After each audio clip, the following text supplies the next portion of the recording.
moment. Over the next 24 hours, we'll bring you live updates from across America, in-depth analysis of the election process, commentary on policy and historical precedents, and a close look at voting patterns, not young patterns, that will ultimately decide who will lead the country for the next 4 years. All sounds very intense, doesn't it, Jack? It really does. Yeah, it really does. Should we start off with how this election started back months ago? Yeah. First of all, it wasn't Harris and Trump that were No. There's a wee bit of change. Yes, it was Biden. Biden started until that debate in June. But we'll get onto that. We'll get onto that later. Yes, we can discuss that in full depth later. Yes, Yep. definitely. We've got 24 hours to fill here, folks, so we've got plenty of time. The journey to today has been unprecedented. Just 4 years ago, voters elected Joe Biden in a race overshadowed by global pandemic, racial unrest, economic turmoil, and questions about democratic stability. In his term, Biden focused on an ambitious agenda, implementing significant legislation like the Infrastructure Investment and Jobs Act, the Inflation Reduction Act, and leading the US support for Ukraine amid the largest European conflict since World War II. Yet the 2024 election represents more than just an assessment of his tenure. It signals a moment of profound reflection for Americans on the direction they wish to steer their country. So this election is happening against a backdrop of systematic shifts in the political landscape. On the Democratic side, Vice President Kamala Harris's presence on the ticket as a candidate in historic underscoring and the party's emphasis on diversity, social progress and inclusivity. The first woman to be Hillary Clinton was first, but first one that could be president. Big days ahead. Yes. The Republican Party, meanwhile, remains galvanized by its identity forged under the former president Donald Trump's leadership, a vision centered on populism, nationalism, and a strong opposition to what many conservatives perceive as excessive intervention of government in everyday life. Both parties face internal pressures as they negotiate their future paths, balancing established traditions with their expectations of a new generation of voters. Indeed. In the midst of these political dynamics, the country stands at a crossroads, facing a number of complex and deeply interwoven challenges. Let's briefly consider a few of the main issues shaping the 2024 election. So most US citizens who are aged over 18 and are eligible to vote in the presidential election, they're able to vote. And in every state except North Dakota, it requires people to register beforehand. Each state has its own voter registration process and deadline. US citizens who live abroad can register to vote and request an absentee postal ballot by completing the federal postcard application. A few of my friends have done that from uni as well. Yeah, that's mental how you can vote from over here. Well, you can vote, sure, in the election we just had, because that's what our head of department Matthew did. Early voting in some states, including crucial swing states like Georgia and North Carolina, is already underway. The winner is not the person who gets the most votes across the country. Instead, both candidates compete to win contests held across the 50 states. Each state has a certain number of so-called electoral college votes, partly based on population. There are a total of 538 up for grabs, and the winner candidate has to have 270 or more. All but 2 states have a winner-takes-all rule, so whichever candidate wins the highest number of votes is awarded all the state's electoral college votes. Most states lean heavily towards one party or the other, so the focus is usually on a dozen or so states, whether either of them could win.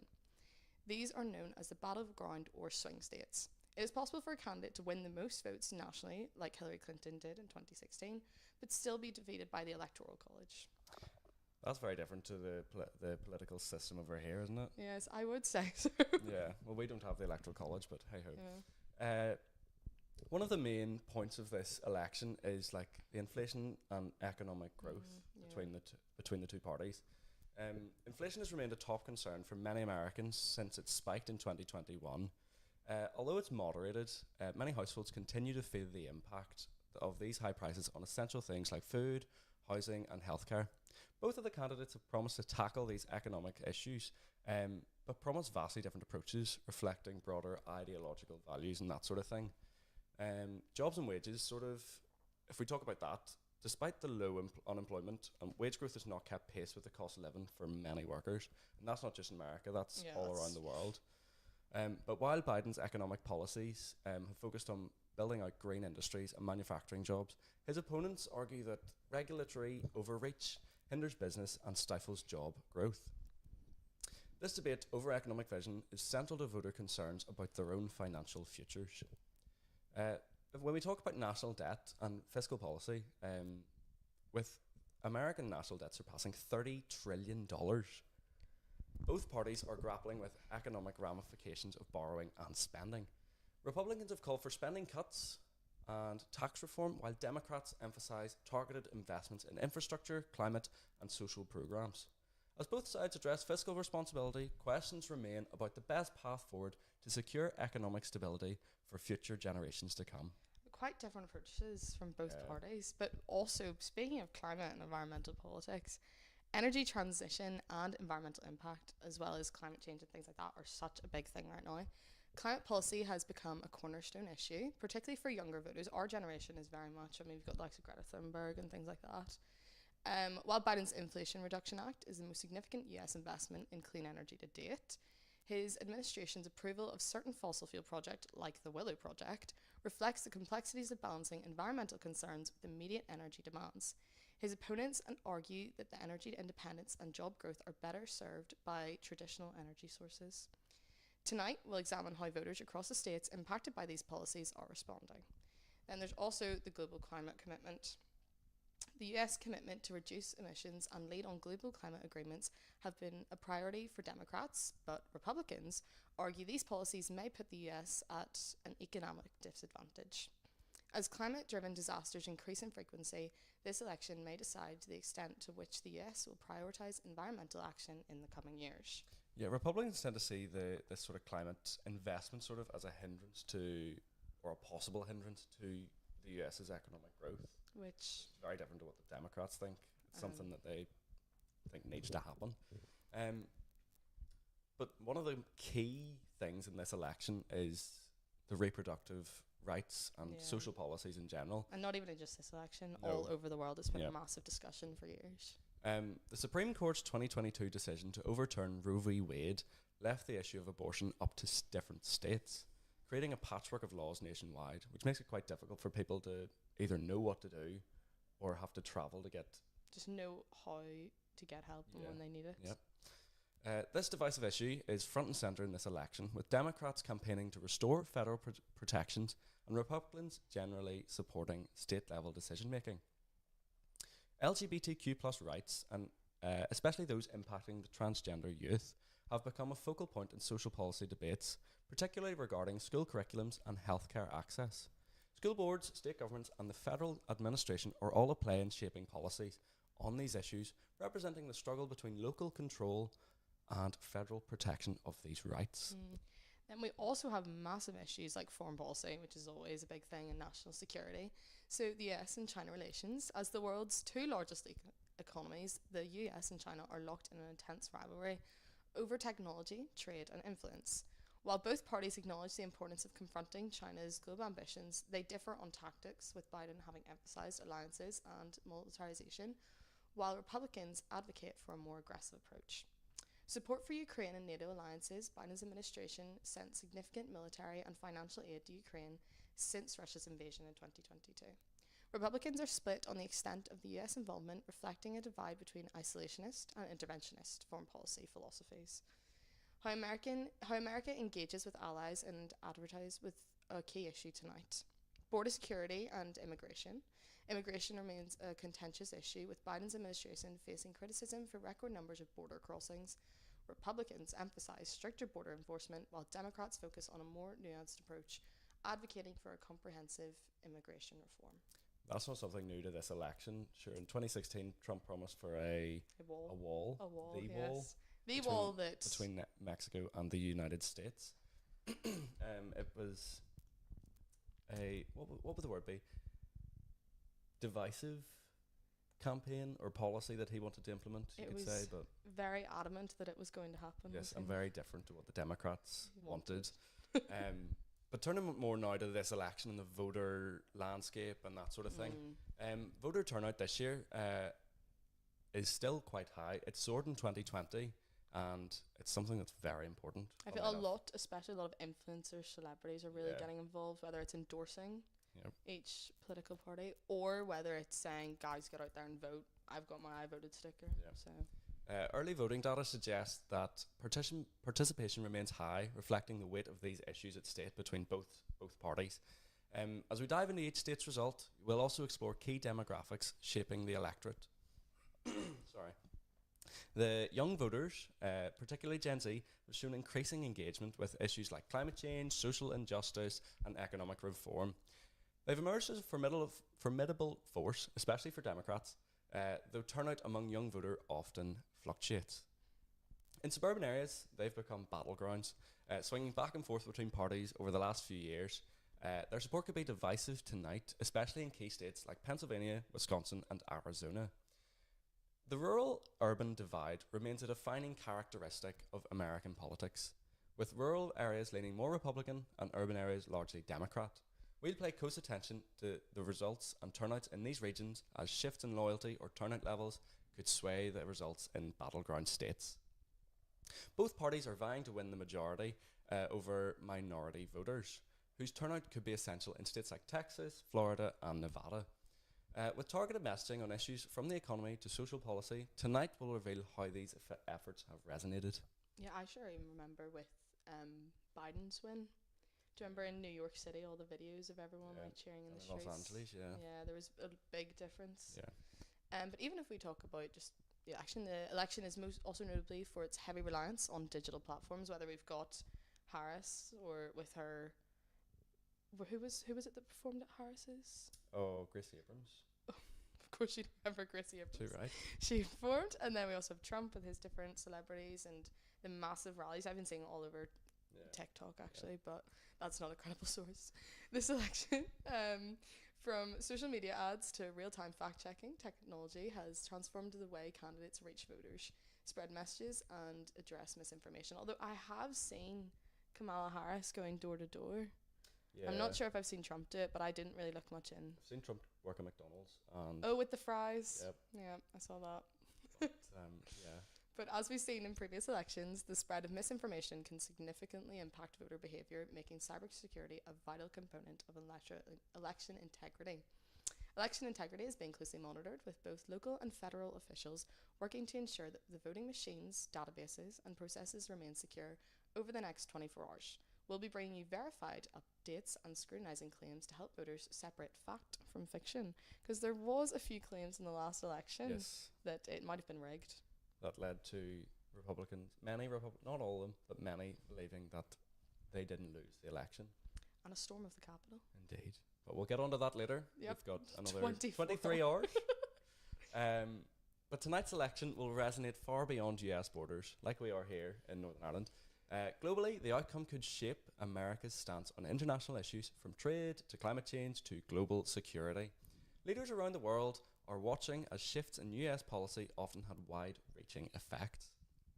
Historically, this election adds another chapter to America's legacy of peaceful power transitions, rooted in the ideals set forth in their own constitution. While in recent years there have been challenges posed to these ideals, the electoral process remains a testament to democracy's resilience. So as we begin our 24-hour coverage, we're fully committed to keeping you informed with up-to-date minute updates, comprehensive data analysis, and expert commentary. We will be ready to report on mood, turnout, and results. We'll be tracking every key development, from early vote counts to real-time updates on battleground states. Our team of analysis and correspondents will provide historical insights, context and policy impact, and expert commentary on implications of each result. Throughout the night, we'll also be listening to voters' voices from across the world, from bustling cities to rural towns. Each community has its own perspective on the issues that matter. Our aim is to bring you as close to the action as possible, offering a clear, balanced view of what this election means for everybody in America. And not just America, actually. All around the world. All around the world. Indeed. But tonight, we're not just covering the results of an election. We're bearing witness to a democratic tradition that has weathered centuries of change and challenge. Regardless of the outcome, the strength of America's democracy lies in its citizens. So it's up to them tonight to make their decision. A big day for many, many, many people. So we've got a few current headlines about what's been going on. So Trump and Kamala have both finished their last speeches at their last rallies in the presidential debate.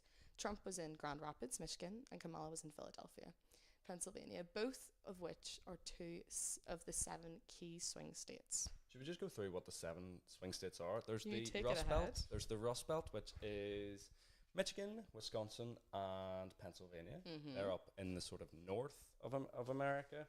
And then we have the Sun Belt, which is more south. And on the east coast, we have Georgia and North Carolina.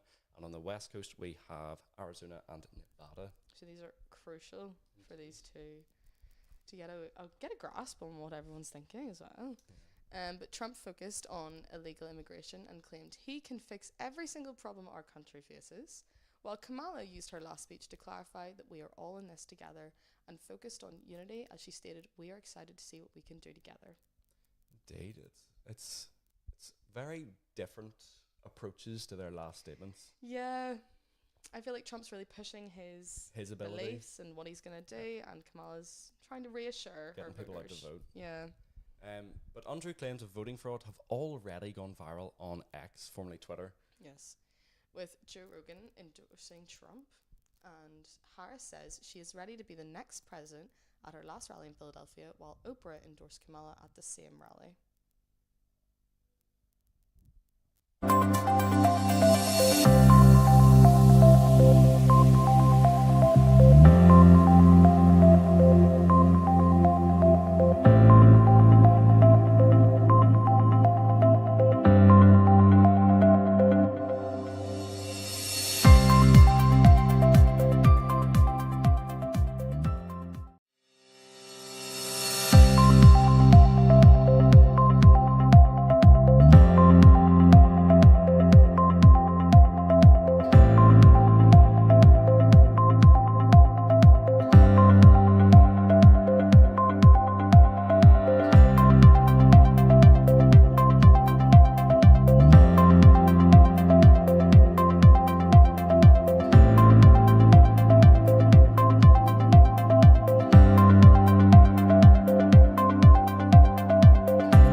and welcome back to Queen's Radio's live stream of the American election.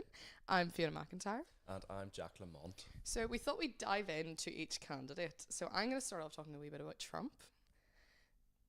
So in terms of post-presidency influence, continued political influence, even after leaving office, Trump has retained strong control over the Republican Party, with many candidates seeking his endorsement to GOP primaries. High-profile endorsements, Trump has endorsed numerous candidates in various states, helping shape GOP primaries in states like Arizona, Pennsylvania, and Ohio. And also the infamous slogan, MAGA, Make America Great Again. That has been the slogan that Trump has coined completely, and has transformed into a broader political movement that remains influential in GOP circles, emphasising conservatives, populism, and traditional values. So argue it's a pop culture movement. Honestly, quite literally. It's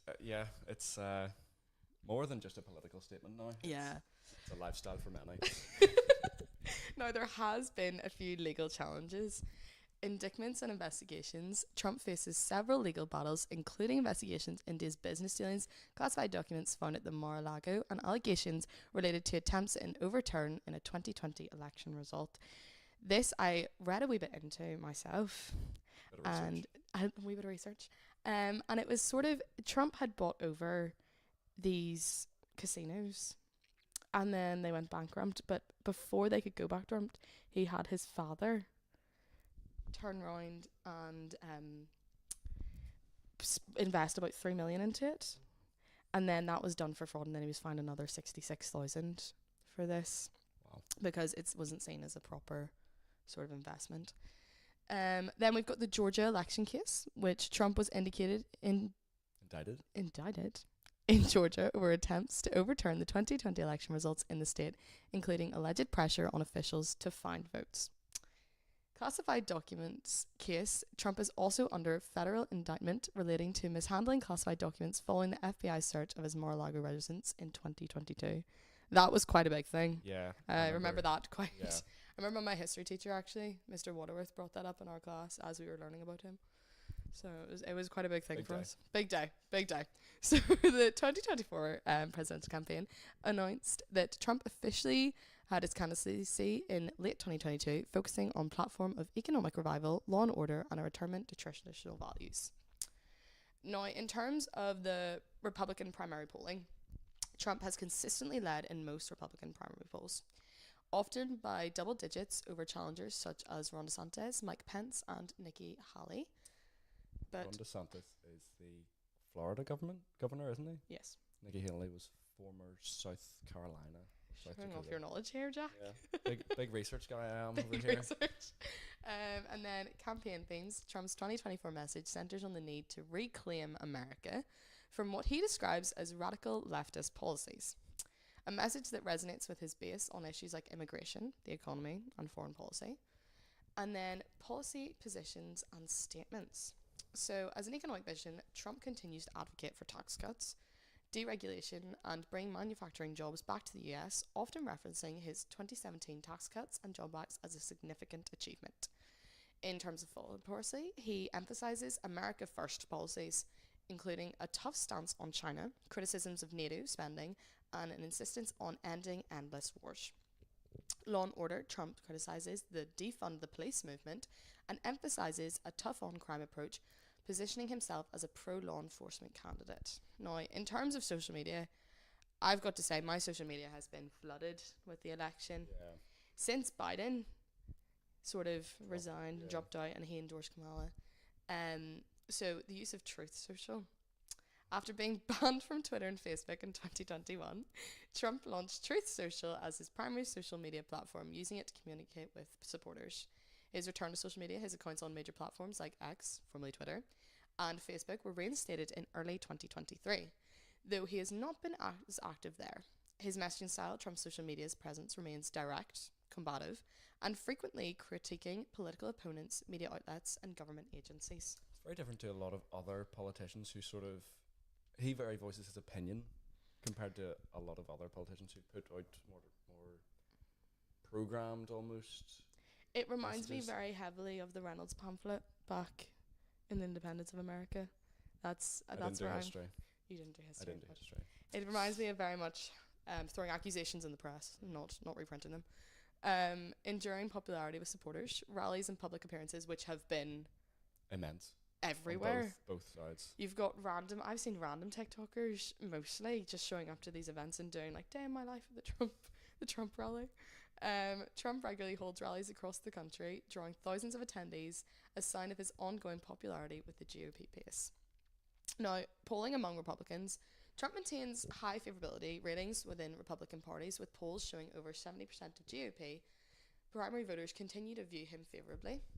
And also, in terms of fundraising, Trump has been highly effective at raising funds from small dollar donors, indicating a loyal grassroots and support base. Now, I think we do, when we're talking about Trump, we have to bring up the impeachment. Yeah. So, Trump remains the only US president to be impeached twice. The second impeachment followed the January 6th, 2021 Capitol riot, where he was accused of inciting an insurrection Capitol riot investigation. The House January 6th committee's findings in 2022 highlights Trump's role in allegedly encouraging the protests that turned violent at the Capitol. That was an insane day, just seeing that in the news. It was... I think I woke up to it. Yeah. I think I'd taken an early night, and I woke up and it was like, the Capitol's been stormed. And all the photos as well that came with it. Quite something. Quite something indeed. And the impact on 2024, Trump's involvement with the January 6th events has been both a point of criticism and rallying cause from his supporters, many of whom view investigations as politically motivated. Now, there has been a bit of a catchphrase even, where Trump has used fake news to describe some of the accusations made against him. Ongoing critique of media, Trump frequently criticises major media outlets, labelling them as fake news when he disagrees with their coverage.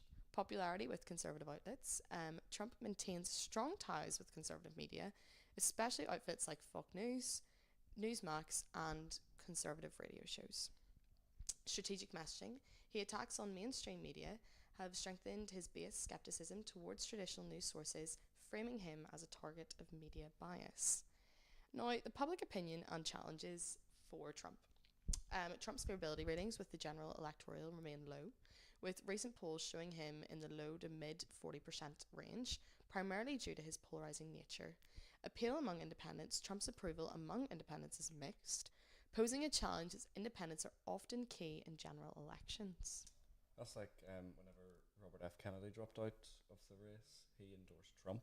That is very true. So, yeah. But now we've talked about Trump, we should maybe move on to the Democratic opponent, Kamala Harris. Kamala Harris. Who was formerly vice president of... She is the current vice Well, president. actually... Well, yeah, until January. But here are some facts about Kamala Harris as she prepares to run for US presidency. She will be the first woman and the first black president and the first person of South Asian descent to serve as a vice president of the United States. She has been entrusted with high-profile issues within the Biden administration, such as immigration reform, specifically addressing the root causes of migration from Central America, voting rights and reproductive rights. She has faced some criticism for her lack of visibility on major issues and the challenges that she faces, while supporters argue she has been focused on key policy initiatives behind the scenes. These key policy issues, she has been a leading voice on voting rights, especially after state-level efforts to restrict voting access. She has worked to support federal voting rights legislations like the John Lewis Voting Rights Act. Harris also backed expansions in healthcare access and economic relief, particularly championing elements of the American Rescue Plan. After the overturning of Roe v. Wade, Harris has been a strong advocate for codifying abortion rights into federal law and appealing to a broad demographic within the Democratic base. Her experience she has served as San Francisco's district attorney, California's attorney general, and as a US senator from California. She brings prosecutorial and legislative experience, appealing to voters who prioritize experience. Her record as a prosecutor has received both praise and criticism. Some argue she was progressive on criminal justice reforms, while others point to cases where her policies appeared more conservative. Harris emphasised her commitment to criminal justice reform, a platform she has promoted since her 2020 presidential campaign. She has had many debate skills, and her debate many debates, and her debate performance, especially her 2020 debate against Mike Pence, showcasing her sharp and assertive style with memorable lines like, I'm speaking. I'm speaking. One I wouldn't forget. No. I quote it quite frequently. Harris's style combines formal prosecutorial speech with empathetic messaging, connecting with progressive audiences on social issues. Her priority on policy for this 2024 campaign is the policies aimed at closing wealth gaps and taxing the wealthy, investing in affordable housing, and strengthening workers' rights. She is also a strong advocate for clean energy and green job creation, linking economic growth to climate policy and advocating for environmental justice. As the Biden administration's point person on immigration, Harris is focused on modernising immigration policies, addressing root causes of migration, and advocating for DACA protection. Her potential voter base, she appeals to a diverse voter base, especially women, African American voters, and younger voters. While popular with progressives on social issues, some in this wing have voiced disappointment in her moderate stance on certain criminal justice issues during her time as a prosecutor. Harris is likely to appeal to suburban and urban moderates who value her experience and her stance on social issues, though appealing to independents in swing states may be challenging for her. Polling now, she appears quite favourably. As of 2023, her approval ratings are mixed, typically hovering around 40 to 45%, lower than Biden's actually, potentially affecting her viability among undecided and moderate voters.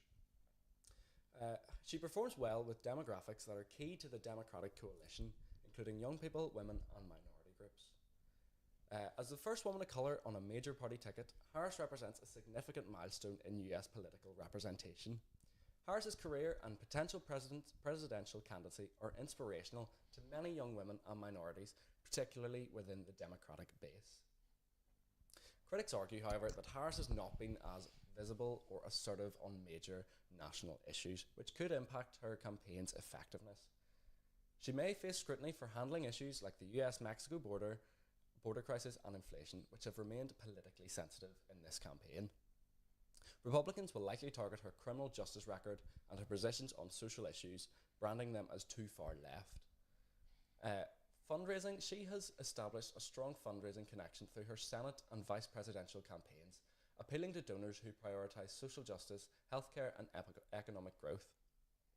Her 2024 campaign would benefit from a more organised and structured operation than her 2020 campaign, learning from initial challenges during her first run.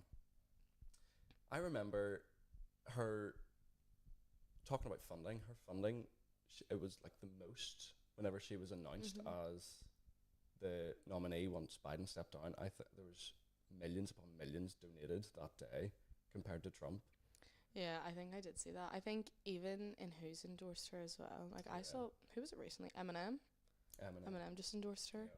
There's been such an array of celebrities who are also really pushing other sides. I feel like celebrities, they've always sort of given their views and been involved and said their standpoint, but not as much as this year. This year, it's been wild this year. Kamala Harris's candidacy builds on her historic vice presidency and appealed to a diverse coalition. However, her challenges around public perception and favourability, especially with moderate voters, will be a key area to address as she defines her presidential platform. So should we move on and chat a wee bit about the vice presidents? Do you want to start with? I'll start with Tim. Harris's? Yeah, I'll start with Tim VP? Walz. So if Kamala Harris is selected, Minnesota Governor Tim Walz as her vice presidential running mate, it would be a unique mix of policy experience, Midwestern appeal, and pragmatic governance in 2024 Democratic ticket. Walz, known for his military service, educational background, and experience as a former congressman and governor, could bring strengths and certain limitations for Harris's campaign. Here's a comprehensive analysis of Tim Walz's potential as Harris running mate, exploring his political background, appeal, challenges, and possible impact of the 2024 election. So, in his early life and military service, he was born in 1964 in West Point, Nebraska. Tim Walz grew up in a middle-class family. He enlisted in the National Guard in 1981, ultimately serving over 24 years. Now, actually, Trump, whenever he missed out on, I was reading about this recently, going back to Trump missed out on the Vietnam. Remember they did the selection where they picked yes. people's birthdays. I think he was 565 or something, and it was like 566 of the birthdays, and he was just out of it, and that was for Vietnam when they did conscription. Yeah. But then the war before that, he got out of it because of medical reasons. It was something with his bones or something. I was reading about that recently, so he missed out in the military aspect. But his military background of Tim Walz brings an aspect of national security credibility that can appeal to centrist and moderate voters. After earning a degree from Chadron State College, Walz taught high school geography and coached football, bringing first-hand insight into public education system works. His work as a teacher helped him build reputation as an advocate for public education and family-centered policies. I think that's a very credible thing to be doing before. Yeah, teaching is difficult. It's not an easy job to be going into. Elected to Congress in 2006, Walz represented Minnesota's 1st congressional district for 6 terms. During his time in Congress, he was known as a bipartisan cooperation, supporting veteran affairs, agricultural issues, and rural development. He demonstrated a commitment to pragmatic governments, focusing on solutions that appeal in both rural and suburban voters. Now, his governorship in 2018, he was elected as the governor of Minnesota, where he focused on a range of issues including public health, social justice, economic equality, and education, obviously. His handling of COVID-19 pandemic, social justice protests, and economic recovery efforts have been defining aspects of his governorship. Now, Walz gained attention for his strong response to the COVID-19 pandemic. I remember reading about this at the time, emphasizing public health measures like mask mandates and vaccinations, while also working to balance economic impacts. His approach was often compared with conservative governors, giving him a profile as a cautious yet proactive leader in public health. So, in terms of education and workforce development, Walz has championed education reform, including initiatives to improve access to affordable college education, which I actually was speaking to people in Queen's recently in our university, and the difference of tuition prices over here compared to America, I didn't realise it was wild. I was with a lady and her daughter giving them a campus tour, and they were saying like for her 4 kids it'd be upwards of $1 million for them all to go to university. So that's Walz has decided to increase teacher pay as well, expand vocational training, and his background as teacher lends authenticity to his efforts and makes him a potential draw for voters concerned about education policy, which I think is very important. So Walz has advocated for a balanced economic approach, emphasizing both growth and equity. He supports progressive tax policies and initiatives aimed at reducing income inequality, providing relief to working families, and promoting small businesses. His policy aligns with the economic stance of the Democratic Party, while also appealing to middle-class and blue-collar voters. Walz has prioritized environmental sustainability and clean energy. He pushed for Minnesota transition to 100% renewable energy by 2050, while also supporting his conservation efforts to protect the state's natural resources. His environmental stance aligns with the progressive goals and could bolster Harris's appeal with the younger voters focused on climate issues, as we discussed earlier, a very big thing at the moment. So, following the tragic killing of George Floyd, Walz faced significant pressure to address police reform and racial justice. He supported the police reform initiatives, efforts to promote racial equity, and investments in undeserved communities, though he faced criticism for perceived delays in substantial action. So, his key strengths as a vice presidential candidate, Walz's background and policies resonate with rural, suburban, and Midwestern voters.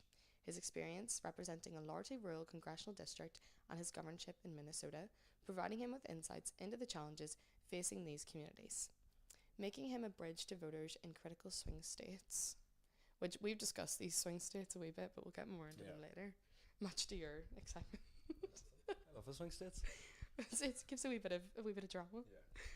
Walz's ability to work across party lines is a strong asset, especially in polarized political environment. He is known for pragmatic governments and his willingness to compromise, which could appeal to moderate and undecided voters in bipartisan solutions. Walz's military service provides the ticket with added national security credibility, which is often seen as a gap in traditional democratic platforms. His status as a high-ranking National Guard officer could resonate with veterans, military families, and independent voters who prioritize defense and security. Now, his education expertise, Waltz's background as a teacher, makes him a strong advocate for public education, an issue that resonates broadly with suburban families and younger voters. His policies on education reform and teacher pay align with Harris's goal for improving education and making education policy a likely pillar of the campaign. In terms of his progressive balance, Waltz faced criticism for his Waltz embodies a blend of progressive ideals with a moderate approach which could broaden Harris's appeal among left-leaning voters, with alienating centrists. His balanced approach may attract voters in states like Michigan, Wisconsin, and Pennsylvania, which are crucial to the Democratic success. Now, in some weaknesses and criticisms that have been given, Waltz faced criticism for his response to the George Floyd protests in 2020, with some arguing that his approach was too cautious. His initial hesitation in deploying the National Guard was seen as contributing to the unrest, while others felt his later actions were overly heavy-handed. This complex record of social justice may create mixed reactions among progressive and minority voters. His COVID-19, when handling the pandemic, while largely effective, has been polarised. Critics argue that the COVID-19 restrictions hurt small businesses and delayed economic recovery in Minnesota. This criticism may alienate voters who favoured limited government intervention and opposed stringent health mandates. His limited national profile, despite his experience, Waltz is not a widely known figure on the national stage. His lack of name recognition outside Minnesota could be a disadvantage compared to more prominent Democratic figures, potentially requiring extra campaign efforts to familiarise voters with his record and vision. So, Waltz's pragmatism is, while appealing to moderates, may be viewed by progressives as a lack of commitment to transformative change. His careful approach to controversial issues like police reform could lead to some Democratic voters to question his ability to champion bold policy. Now, his appeal in Midwestern and swing states, Waltz's Midwestern roots and moderate appeal could make him an asset in swing states like Wisconsin, Michigan, and Pennsylvania. His presence on the ticket might boost Harris's chances among independent and undecided voters in these states, which are crucial to a Democratic victory. Waltz's centrist and pragmatic persona could counterbalance any concerns that voters may have about Harris's perceived progressive stance, particularly among moderate and suburban voters. His influence on the ticket could make it more attractive to independents, conservatives open to switching, and Democrats to prioritise stability and pragmatism. While with his background in education and focus on healthcare as a priority, Waltz could make these key issues central to the campaign, likely appealing to middle-class families, young voters. His personal experience and strong stance on public education gives credibility to the campaign's focus on family-oriented policies. So his values on social justice and climate, Waltz's support for police reform, racial justice and climate policy complements Harris's platform because it does align with what she's been promoting. His environmental policies and dedication to renewable energy transition would align with progressive goals like galvanising younger and environmentally conscious voters. In terms of public perception and the media, which has been huge in this election, Waltz is viewed as positively among Democrats as a steady leader who embodies the party's values while prioritising a bipartisanship. His background in education, healthcare and social justice is generally well received, especially among moderate Democrats who appreciate his claim. Waltz's bipartisan efforts in Congress and his cautious governance style are likely to be well received by centrist and moderate-leaning media, which could help balance more left-leaning critiques and attract positive attention from independent voters. His response to George Floyd protests has been scrutinised, with progressive media expressing disappointment in what some perceived as an inadequate commitment to police reform. Though this could pose challenges in appealing to highly progressive voters, particularly those in urban areas. Now, his influence on the Democratic Party itself, Waltz's presence on the ticket could signal a direction for the Democratic Party that emphasises both progressive values and pragmatic governance. His influence might encourage the party to pursue a moderate path focused on bipartisan solutions, a stance that could appeal to a broader voter base. Waltz's policy positions may help the party find common ground between its progressive and moderate factions. As a vice presidential candidate, he could influence the party to embrace a more balanced approach to governance, bridging the gap between diverse voters and demographics. If elected, Waltz would like to prioritise policies on public education, workforce development, and economic recovery. His focus on these areas may set a precedent in future democratic platforms, centering policies that appeal to both suburban and working class voters. So, to conclude, I think that Tim Waltz's selection as Kamala Harris running mate would bring a unique set of strengths and challenges to the 2024 Democratic ticket. His appeal to Midwestern, suburban, and moderate voters could provide the Harris campaign with a strategic advantage in swing states, while his background in public education and military service enhances the ticket. I think he really focuses on what Kamala Harris is going for, Yeah. but even just his main sort of public education, he's got experience in that. He was a teacher, geography teacher for years, and just in general, his sort of standpoint very much aligns with what Harris is going for. Yeah. We should might probably take a look at Trump's vice presidential Yes. candidate, crucial component of Trump's campaign. Here's a detailed analysis of J.D. Vance's strengths, political background, public perception, and the impact that he may have on the 2024 election as a vice presidential candidate. Vance grew up in a working class family in Middletown, Ohio, experiencing firsthand the economic struggles and social issues affecting many in Appalachia. That is very different compared to Waltz.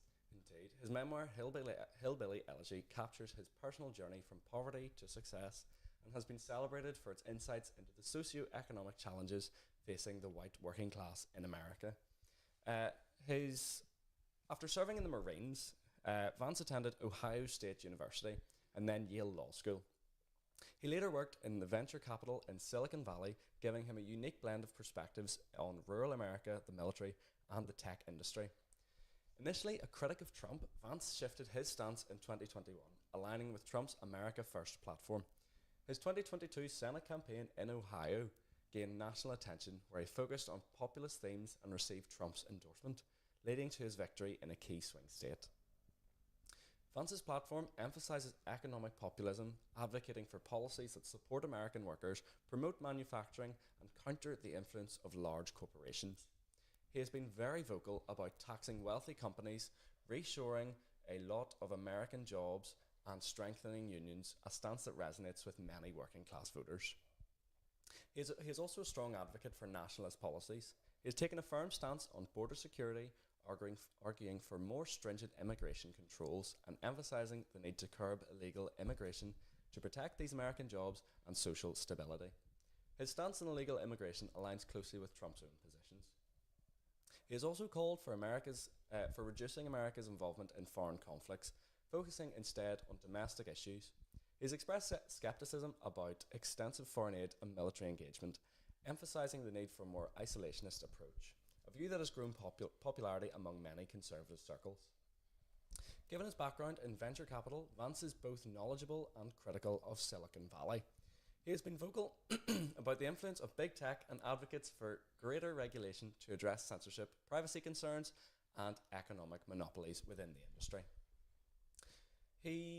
His personal background and policy positions resonate strongly with many working class voters, particularly in the Rust Belt. His life story, portrayed in Hillbilly Elegy, speaks to many American struggles, and his stances on economic and social issues make him a relatable figure for a demographic Trump has heavily targeted in this campaign. Unlike Trump, who has a more charismatic, populist approach, Vance brings a serious, policy-focused demeanour to the ticket. His background in law and venture capital gives him intellectual credibility, appealing to more moderate and educated conservatives who may be sceptical of Trump's rhetoric but are receptive to Vance's policy. Yeah, they are quite starkly different, even in the way that they sort of handle the rallies and they speak and things like that. Yeah, even in the debates, they go about it very differently. Yes. We'll get onto that later. At 40, Vance brings a generational contrast to Trump's ticket, potentially attracting younger conservatives and those interested in a new direction for the GOP. His relatively young age could make him a bridge to Gen Z and younger millennials, who might view him as a candidate for the future of the Republican Party. His mixture of moderate conservatism and populism broadens Trump's appeal, especially with independent voters and suburban demographics who value conservative principles but are cautious of extreme partisanship. Now, like everyone, he has some weaknesses and has faced a lot of criticism. It's only fair for us to discuss Exactly. them. We did the same for Waltz. His own initial criticism of Trump, including labelling him a cultural heroine in 2016, has been noted by opponents and could pose credibility issues. Though he's reconciled with Trump, these comments may alienate certain Trump loyalists who value unflagging loyalty. Critics argue that Vance's shift from anti-Trump to pro-Trump is opportunistic and strategic, driven by a desire to align with Trump's powerful GOP influence rather than a genuine ideological shift. This perception may hurt his appeal to those who value consistency. That is very true. It was quite a stark jump from once criticising to then being vice presidential campaign. While isolationism resonates with a segment of the Conservative base, others, including defence hawks within the GOP, are wary of his anti-interventionist stance, especially amid global tensions with Russia and China. His lack of strong international policy, the experience of that, might be viewed as a liability by voters concerned with foreign policy. Vance's brief tenure in the Senate leaves him relatively untested in government, especially at the national level, like the Vice President would. Critics argue that his business expense, while valuable, may not fully prepare him for the responsibilities of the Vice Presidency, particularly given his limited legislative accomplishments. His candidacy is strategic for winning Rust Belt states like Ohio, Michigan, and Pennsylvania, where economic populism and working class appeal are significant. His background and policy positions are tailored to these states, which could be decisive in an election outcome. His policy focus and calmer persona contrast with Trump's more combative style, potentially balancing their ticket. This combination could attract independent voters who appreciate Vance's restraint and intellectualism as a counterbalance to Trump's personality. He reinforces the America First message with a domestic focus, particularly around revitalizing American manufacturing and curbing corporate power. This shift may be key to engaging voters frustrated with corporate and globalist influences on US policies, which is central to Trump's own platform. I think we do need to chat a little bit more about media representation now. Yes, indeed. A massive thing in this election. Indeed. Mainstream media has often scrutinised Vance, questioning the authenticity of his shift to support Trump and examining his business connections. Additionally, his memoir-based identity as a champion for white working class has been both celebrated and criticised for allegedly reinforcing stereotypes about Appalachia. Conservative media generally portray Vance as a rising star and an intellectual force within the GOP, often highlighting his anti-establishment views and policy insights. His presence on the ticket is viewed favourably among right-wing circles, which praise his alignment with Trump's vision. Vance is seen positively among Trump supporters and those who value economic populism, while critics, especially moderates, question his motivations and the authenticity of his recent shift in views. His appeal is nuanced and largely regional, drawing support in the Midwest and the Rust Belt, but receiving mixed reactions nationally. He represents a younger and populist wing of the Republican Party that prioritises economic fairness, national sovereignty, and skepticism towards large corporations. His candidacy alongside Trump reinforces this trend, shaping the GOP's future focus on working class voters and conservative values. Should Trump win the presidency, Vance would be well positioned as a successor or prominent leader in the GOP. His presence on the ticket may set the stage for his eventual own run for higher office, positioning him as a viable candidate for the party's future leadership. As vice presidential candidate, Vance has the potential to steer the GOP's policy direction on issues like corporate power, manufacturing, and technology regulation. His populist stances could influence party platforms and shift Republican policies toward addressing working class grievances more actively. J.D. Vance's role as Trump's vice presidential candidate amplifies the campaign's populist and working class appeal, potentially strengthening its chances in key battleground states. Vance's intellectual gravitas and conservative policy stances offer balance to Trump's brash style, overall enhancing the ticket's appeal to various conservative, working class and independent voters. However, his lack of extensive government experience, past criticisms of Trump and shifting political stance may be points of contention, particularly among undecided voters and traditional conservatives. Vance's presence on the ticket represents a strategic move to broaden the GOP's reach, emphasising the evolving identity of the Republican Party in the post-Trump era, marked by a focus on populism, nationalism and economic justice. Whether this combination will secure a victory in 2024 remains uncertain, but Vance's candidacy undoubtedly reflects the party's strategic shift to meet changing voter demands in an increasingly polarised political landscape. So now that we've dived into each candidate as well as their vice presidential candidates, we're going to take a short break, and then after this break we'll be talking to Ben Wilson, who will be giving us his thoughts and views on the election.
Welcome back to the Queen's Radio 24-hour presidential live stream. We have some new headlines. The first results in a town in New Hampshire have come through. The town has 6 people in it. It is currently 3-3. So massive populations here, Indeed, massive votes going on. Already. Yep. Currently in Iowa, female voters have Kamala 20 points higher than Trump, while male voters in Iowa have Trump 14 points higher than Harris. So we are joined with, like I said before the break, Ben Wilson. Hi. Thank you for coming. And what do you think about these wee headlines? Well, I mean, a town in New Hampshire, there's not much we can make of it yet. We still have to see how the rest of the election pans out. And obviously, votes have been going on for a few weeks now in terms of postal and all that. American voting in that sense is a bit odd. The female-male voter statistics, I think this is one of the most interesting points in this election. So some of the viewers at home might know this, but as a wee quick explainer, essentially this election, what's interesting is it's been panning out that in the polls and everything, that rather than the traditional class splits or age splits, you know, older people voting more conservative or more Republican, and younger people voting, this seems to be less of a common factor. Even racial splits seem to be less important in this election. What seems to be the main dividing point is male versus female. And you see similar results to this throughout most of the polls in most of the country, where males tend to be saying they'll vote for Trump, and females tend to say that they will be voting for Kamala. We'll have to see, obviously, how that pans out. And this has informed the election strategy, really, for both of these candidates. Kamala has made a big deal about trying to get more and more women to the polls. Obviously, held an event at the just a few days ago there, just trying to encourage female voters to come out, vote for her, because really her campaign recognises the fact getting female voters out is what will win Kamala this election. Similarly, Trump and the Trump campaign has been looking at the polls and going, on the flip side, they need more males, and they want more young males, and they want more young people to turn out, because actually that is favouring Trump more. Young men, and that, if they can succeed in doing the nigh impossible, which for most elections, which is getting young 18 to 30-year-old males to turn out and vote, which is historically one of the worst performing groups in terms of voter turnout. If they can achieve that, then Trump stands a very good stead of having a successful result. I think even recently, with the past years where Roe v. Wade has been overturned and things like that, that's also been a massive sort of change, and would change a lot of people's minds in this election. Definitely get a lot of young people out to vote. Yeah, and who they lean towards as well. So this being the year of elections, why, Ben, do you think this election is a very important one? Yeah, so year of elections, this is in democratic history. So many elections have been going on, but the American election is the pivotal one. It's the American president. In my opinion, I don't think it's a controversial one. That the American president ultimately is the leader of that sort of democratic, free, Western liberal order. And whoever the American president is can shape and affect so many events in terms of how they handle them, how they deal with them on the international sphere. So it really does affect nearly every country in the world. Yeah, especially with likes of Putin and Russia and things like that. Exactly that. I mean, every country will be looking at this election and saying they're hoping for one candidate or the other to win, depending on their perspective. Iran probably is absolutely terrified of a Trump victory, because the last time Trump was in office, it was a traumatic time for them, with generals getting airstruck randomly, stuff like that, and Trump being very close with the Israelis on assassinations of various targets in Iran. On the other hand, the Russians, Putin, might be hopeful of a Trump victory. We'll just have to wait there and see. And obviously within Europe, different people, different nations, they're all looking at this election, sort of trying to plan for either or scenario, because whoever is the president will be able to affect global trade in massive ways. If Trump is doing tariffs, that will affect global trade massively. Obviously, that will affect defense policy and security policy and NATO And in a world where there is a war in Ukraine, the North Koreans have just entered into that war. There's conflict in the Middle East. The different proxy groups of Iran have been active, have been engaged, and the Israelis have been engaging in war on multiple fronts. However, the American president is going to heat that up, and obviously also in East Asia. Obviously, there's that whole China, Taiwan, and obviously North Korea is getting more active, not just in its cooperation with Russia, but has also continued their missile testing and their sort of posturing of against Japan and South Korea and saying, we'll blow you up. So, to put it flippantly. So that's really why this matters. The American president has all that soft and also real power in terms of that, the American state, the size of that economy, the size of that army and that military.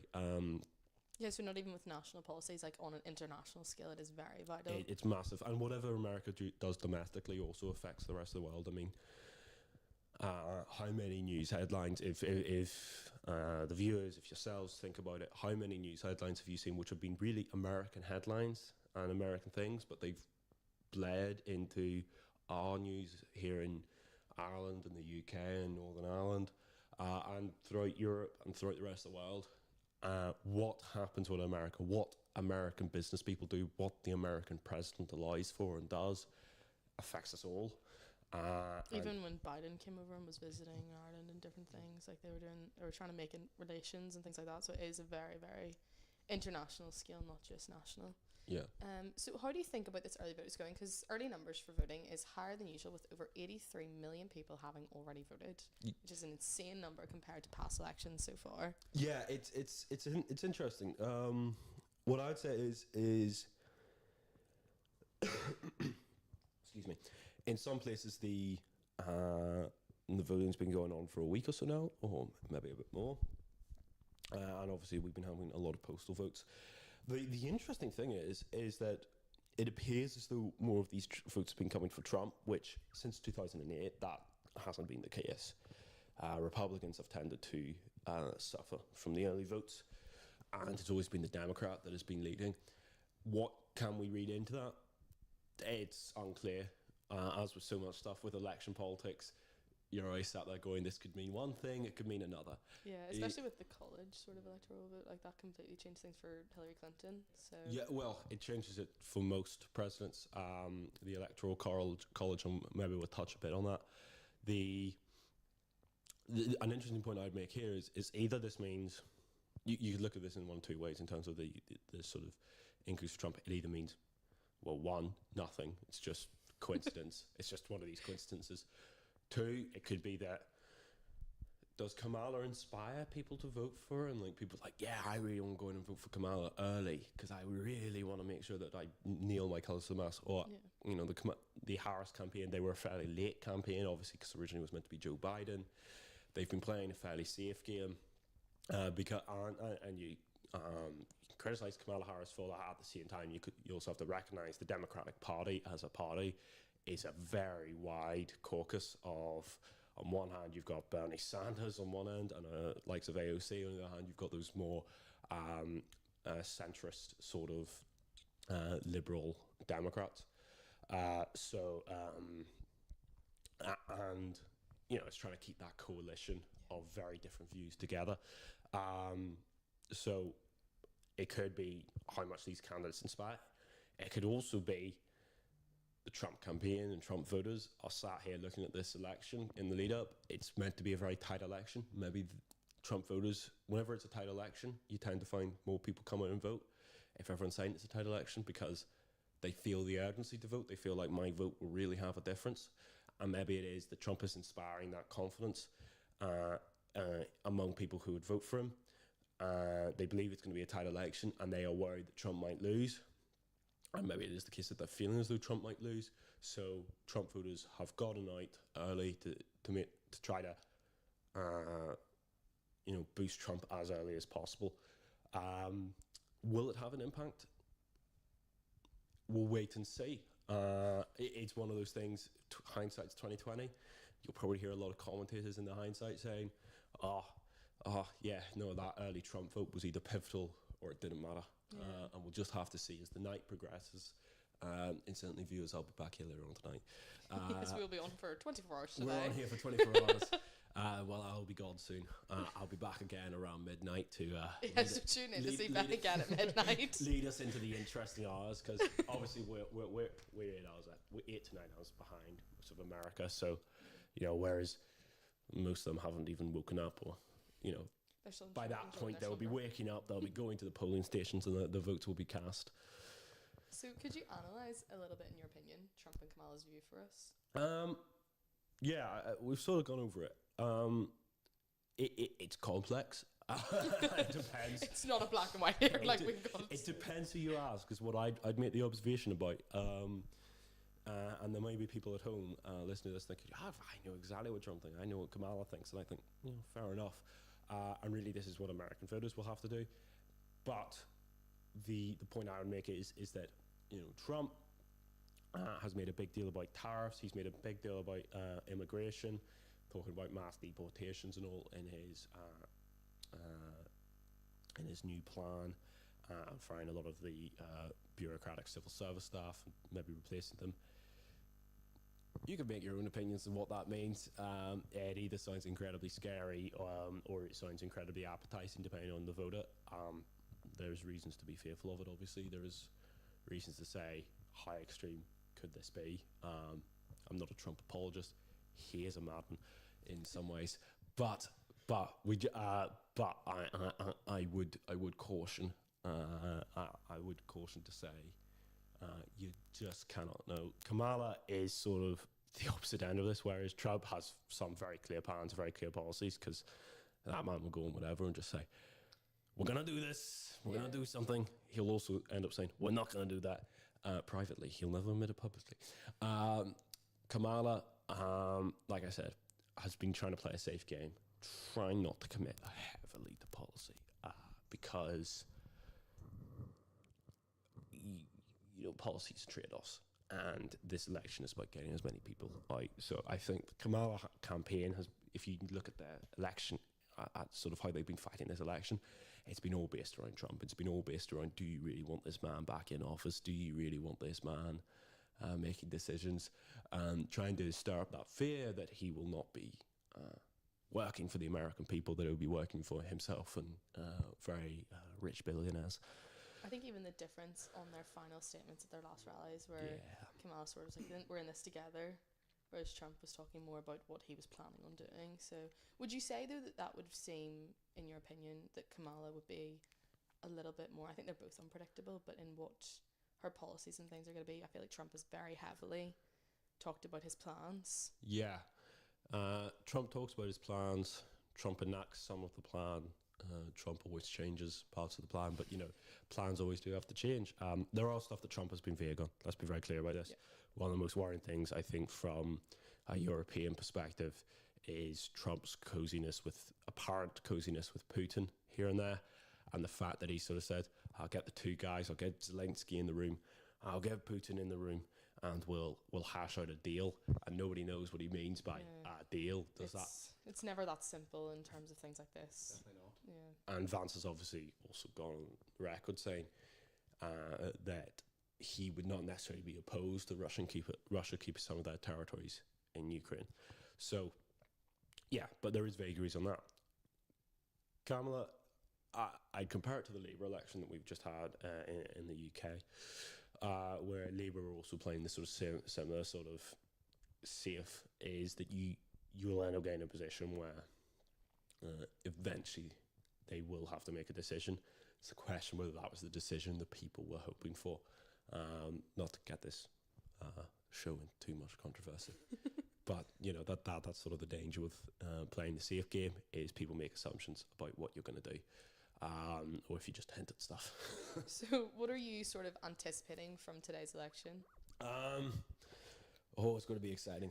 It's going to be You're excited to get back here at midnight and get back into it? That's whenever this is going to get interesting. For the viewers, that's whenever this is going to get really interesting, because that's whenever the results will be flying in and we're going to see how these states are falling, and whether there's any upturns to what has been predicted.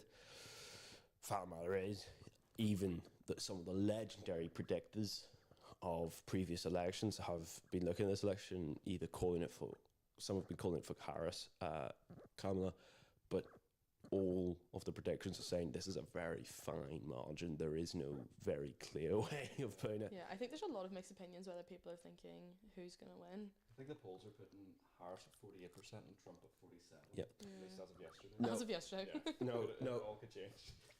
Be aware with polls, that's a popular vote poll. Yeah. America, this is not a popular vote, and this is part of the reason why it's such an interesting, fun wee game. Whenever we get out the map and we start colouring it in, Which you might bring back later, you never know. I might bring my crayons and my wood paper map with me. Tune in to see that view. Do a little art show downstairs while we're waiting. Vote now. Message us to see if you should say that. I don't know. I'll do it. No, seriously. This is not a popular vote election. If it was a popular vote election, you'd fight over a few the states with the largest populations, and a state like Wisconsin would be just screw you. We don't care. You don't have many people. There's more cattle than people in your state. Flyover states, as the Americans call them. The states, it's all about winning the state, winning the electoral. Each state has a certain number of votes. It's proportional to the population, roughly. And basically, it will be about winning that state. So it's a first past the post election. So whoever gets the most amount of votes wins. That's why Trump is sometimes a fan of fielding a third candidate who will strip away. That was one of the risks with RFK Jr. So even in terms of that, and sort of, you've been watching, obviously, the election, you've been watching the campaigns. It's been all over the media. It's all everyone's talking about right now. Who do you think personally has a stronger campaign based on what you've seen? Because there is, people are saying Harris did start later because obviously Biden stepped down. So she's had a bit of a later approach, not as long time to campaign. But Trump she, announced his in 2022. yeah, and she, to be fair though, she was vice president. Well, she still is actually. So she was in the public eye. But what do you think in terms of how media and different endorsements, especially from celebrities? So I think this has really gone the sort of way of the way it's gone for Harris has gone the best way she could have hoped for. Yeah. Because it came in late and she was sort of the party saviour from the Biden fiasco and his debate against Trump, which removed all credibility from Biden. Because she's that saviour, she hasn't been as heavily scrutinised by the party or the people. Which means, you know, her record as a vice president has been sort of been able to be shuttled under. Whether you think that's a good or a bad thing, I'll leave that. But it is worth noting. There's a lot of controversy about a lot of controversial things happened in the past few years. The vice president doesn't have a lot of power, but she's also claimed that she had a degree of power in sort of influencing and sort of informing decisions with the president, with President Biden. So I think for her that's actually working out rather nicely for her. She's able to fight us as Kamala Harris with very little, despite the Trump campaign's efforts. Very little backlash from her time as a vice president. So I think that is a strength of her campaign that is good doing it. And then since then, you know, fighting this carefully and safely. I'd argue too safe at times. The Trump campaign has done what Trump does, played to Trump's strength, which is to be bold. To make America great again. And fortune favours the bold. And America, you got to remember, these are Americans that are voting. Americans love the bold candidate, the candidate that will do the left of field thing. And I think a really good example is sort of that Joe Rogan podcast that was happening, where both Trump and now JD Vance have gone on that, sat there for 3 hours, just had a conversation. Now, whatever you think of that makes them seem more human. It's one of the biggest podcasts. It's a bold move. Now, the same thing was offered to the Harris campaign, and this was a controversial thing within the campaign, where people were saying, you need to do this, you need to sound human. And Harris, some of her advisors were more cautious, maybe because they were concerned about how she would come across or whatever. That's playing it safe. If she doesn't get the results she's hoping for tonight, it will be moves like that I think will have cost her it. Playing the campaign too safe, letting Trump have the room to maneuver, letting Trump have the room to be that guy that is saying, I'm going to do this. I'm going to speak to the American people. I'm going to be the guy that's out here doing X, Y, Z. Now, at the same time, worth prefacing this, she's not being complacent like Hillary Clinton was. I think Democrats are shaken by what happened with the 2016 election. So that's the reason they are saying this is a tight election. They're also very aware this will be down to the wire. Yeah, I think even this sort of aspect of showing that they are human and it's not just all politics, because even when it was Franklin D. Roosevelt and he started off and they called him like the teddy bear or something, like the father of America, when he started off, he was the first one to do those sort of television, speaking to the people directly, saying, I'm going to help. I think that sort of changes things. But even Trump he's obviously been impeached twice. He has a lot more that he needs to defend for himself than Harris has, because she's not been in the public eye as long as Trump has. They've both been on podcasts in this campaign. Yeah. The audiences that the two different podcasts. Harris went on, was it Call Her Daddy? Yes, she That's did. very different to the Joe Rogan experience. Yeah, it's very much pop culture. It appeals to younger people. Voters, Yeah, and I have seen, to be fair, I've seen a lot more clips of her podcast on that. Yeah. A lot more sort of, what was it? She had said a quote. I think I think she had said, like, oh, you're being like so vocal and things like that. And Kamala was like, well, it's not the 1950s anymore. I'm not trying to be humble here. Because this woman had said her kids keep her humble and that someone needs to keep Kamala humble. So I think there's been different things like that that have definitely come out. Yeah, agreed. It'll be, again, it's going to be one of those interesting things. Whichever campaign loses, they'll come up with a million reasons as to why they lost. Oh, yeah. And if they win, those same reasons will be the reason as to why they won. That's a very, very valid point, actually. Yes. You know, that's how this will be played. And that's how all elections are played. Now talking about, like, once the results are in, how will whoever does win affect globally and also the US? What will their policies and their presidency do for the world around them? I think we've already touched upon this. Yeah. I mean, from that sort of international relations perspective, whichever candidate gets in, they will be the face of America. Whenever countries are deciding as to what they're going to do, they'll be looking at candidate in the presidency, going, "Do I want to do this? Do I want to be dealing with this? Not sure." That's important. That's important. You know, if it's one of the arguments as to why Biden's been a weak president, I'm just going to put it out there, I'm not going to support it or tear it down either, is that Biden has been seen to be a weak president internationally.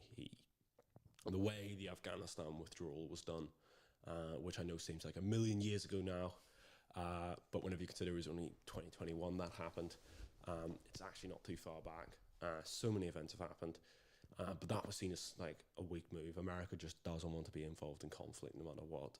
The Ukraine war situation, they've been supporting Ukraine, while at the same time people will have argued Russia would never have dared if they thought there was even a remotest chance the Americans would have been involved more strongly, which that doubt wasn't there.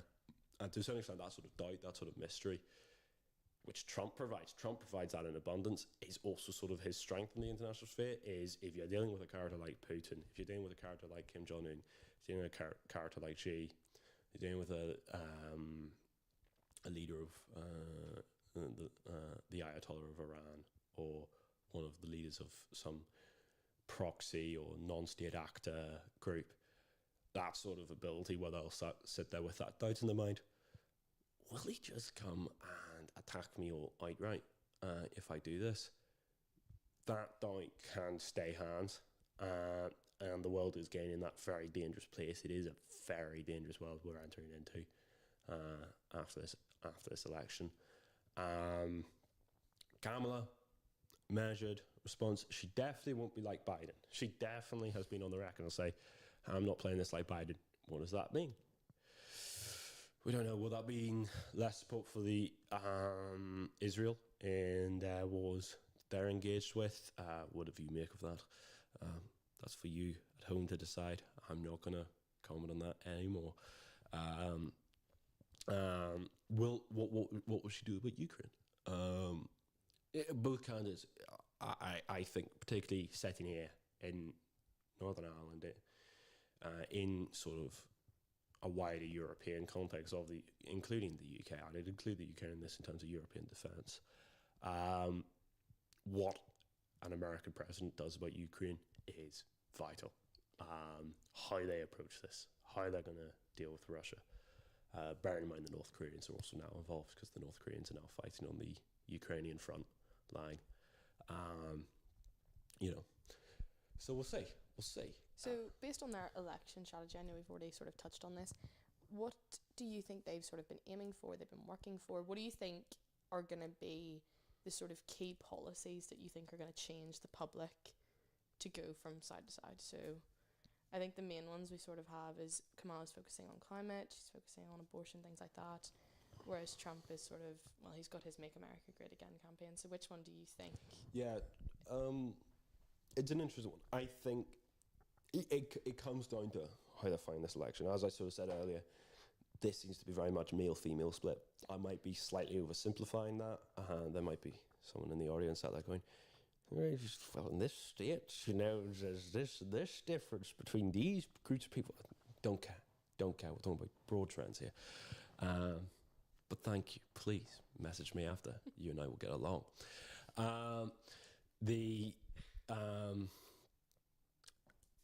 The fact is that Harris, if she's going to win this, her campaign is going, we need to get as many women out to vote as possible.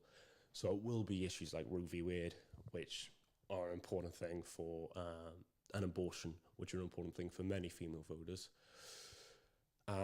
Similarly, Trump is targeting, he targets various groups. He's targeting people he's targeted those who feel disaffected with politics, those that are sort of feel as though politics isn't for them, that politicians haven't worked for them. And he will be going for that young male vote, that sort of 18 to mid-20s, early 30s range, where traditionally, again, don't vote much, particularly the late teens, early 20s, don't vote much. And we're trying to get those out now.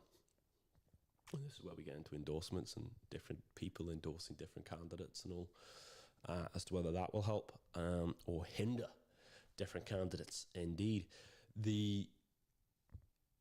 their policies, I think, help them. I think we've seen a lot of this being fought, though, on Trump will say he'll do something. Trump will argue Kamala won't do much. Kamala will say she'll do something about a different issue. Trump will make that worse. And it just comes down to what they're wanting, how they're targeting it. This election is very much not being targeted in this sort of way we'd like to think about elections of, oh, well, the candidates try to persuade everyone to believe that they would be the best candidate and everyone goes out and votes. No. They find this based on, we're hoping some people don't turn out to vote. You know, the Kamala campaign is sat there going, let's hope young men don't bother. Keep sat there at home doing whatever young men do. You tell me, Jack. Read up on elections? Read up on elections. There you go. There we go. Hear that at home? If you're a young man and you're reading up on elections, good job. Reading up on elections, no. They'll be hoping the young men don't turn out and vote. Yeah. Similarly, a Trump campaign will be relying on that vote, and Kamala's campaign will rely on women to turn out and vote in higher numbers than they would normally. So they are playing into that aspect that in American elections, around a third of the population usually doesn't vote, and they're hoping that a proportion of that third will vote, and a proportion of the 2/3 that do vote won't. It's one of the things that makes this interesting. It's one of the things that makes this a bit murky. We'd ideally want everyone voting, but it's one of these things that makes it interesting in terms of that's where you get these different strategies coming out. You know, that we're not trying to be, that the campaigns aren't trying to be popular with everyone. They recognise that within a state, they just need just enough more votes than the other candidate. They only need technically one more vote than the other candidate. You want a bit more than that for safe leeway, because you never know whenever a vote might get discarded for seen to be a fake or a forgery or whatever. But technically they only just need to beat that by one vote, and then they get all that state's electoral college votes. So the key is, right, win that state just. I only need just over half of the people voting to turn out. So ideally, whoever's going to vote for the other side, don't show up. And whoever's going to vote for me, show up, please show up. And I think that's why both campaigns are saying this is going to be a tight one, because it's been shown throughout elections across countries, the tighter an election, the tighter a vote is seen to be, the more you'll have people turn out to vote, and the more you can inspire people to sort of think, this is a tight election and you really want to vote for me. People then start to turn out if otherwise they wouldn't have turned out, or if they think it's a safe net. This is a safe in the bag for Kamala. This is the real danger that the Kamala campaign has been trying to fight against, is then you have Democratic voters going, well, it's safe for Kamala. I could rest easy at home and not bother to drive to the polling station. And then they'll read the news the next morning and go, it wasn't safe for Kamala. Well, perfect. Thank you so much, Ben, for coming and talking to us. You're coming back on at midnight? Yeah, Yes. roughly midnight. Roughly midnight. You'll see me then. We'll be on for 8 hours. Well, we'll have a short break now, and then we'll get straight back to you. Great.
Hi everyone, and welcome back to our Queen's Radio 24-hour presidential election live stream.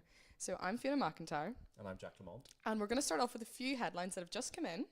Indeed, it is reported that Trump is on his way to his residence called the Nest for the duration of this election day. So why don't we start out with some political landscape in America right now? So we'll start with Trump's base. He's got strong support among rural voters, while white working class Americans, evangelical Christians, and older voters. He's maintained a deeply loyal following with a 2023 favourability rating hovering about 75 to 85% within the Republican Party. Significant support in the key swing states of the Midwest, like Pennsylvania, Michigan, Wisconsin, that led him to victory in 2016. Remains popular in deeply red states like Florida, Texas, Ohio. Would you like to touch base a little bit on Harris? Yeah, Harris has a lot stronger support among women, African American voters, and younger voters, and progressives within the Democratic Party. As a woman of black and South Asian descent, Harris connects with an increasingly diverse Democratic electorate. So, She's likely to appeal to more urban and suburban voters who have drifted towards Democrats in recent election cycles, including states like Arizona, Georgia, and Virginia. Her base includes key states like California and New York, but faces challenges in the Rust Belt and in certain swing states. So if you've been watching us since this morning, you'll know that Jack has wanted to touch base a little bit on some swing states. That has been his little niche. So we're finally going to chat a wee bit more about that. So Jack, would you like to start off this wee discussion? Indeed. So I started off today explaining what the Rust Belt and Sun Belts were, but in case you weren't watching at that point, the Rust Belt includes Wisconsin, Michigan, and Pennsylvania. They're up in the north of USA, and they each have 44 electoral votes. Wisconsin has 10, Michigan has 15, and Pennsylvania has 19. The Sun Belt, on the other hand, on the East Coast you have Georgia and North Carolina, and on the West Coast you have Nevada and Arizona. They have 49 electoral votes in total, with Nevada having 6, Arizona 11, North Carolina 16, and Georgia 16 also. Now there is 538 electoral votes in the Electoral College, and each candidate needs to win 270 to become the next president. If both candidates win the states that history and the polls have suggested that they will, Trump is 51 electoral votes short and Harris is 44, and these swing states hold 93. In 2020, talking about the history of these swing states and how they've gone in the past, in 2020 Biden won 6 of the 7 swing states. The one that he didn't win was North Carolina. But in 2016, Trump won 6 of the 7, with Hillary Clinton winning Nevada. So what are your thoughts on the swing states this year? How do you think it's going to go? Do you have any thoughts, feelings, opinions? It's very interesting. It's sort of just like, it's hard to tell. I've seen that Arizona is becoming more, what's the word? It's leaning more towards voting blue. Yeah.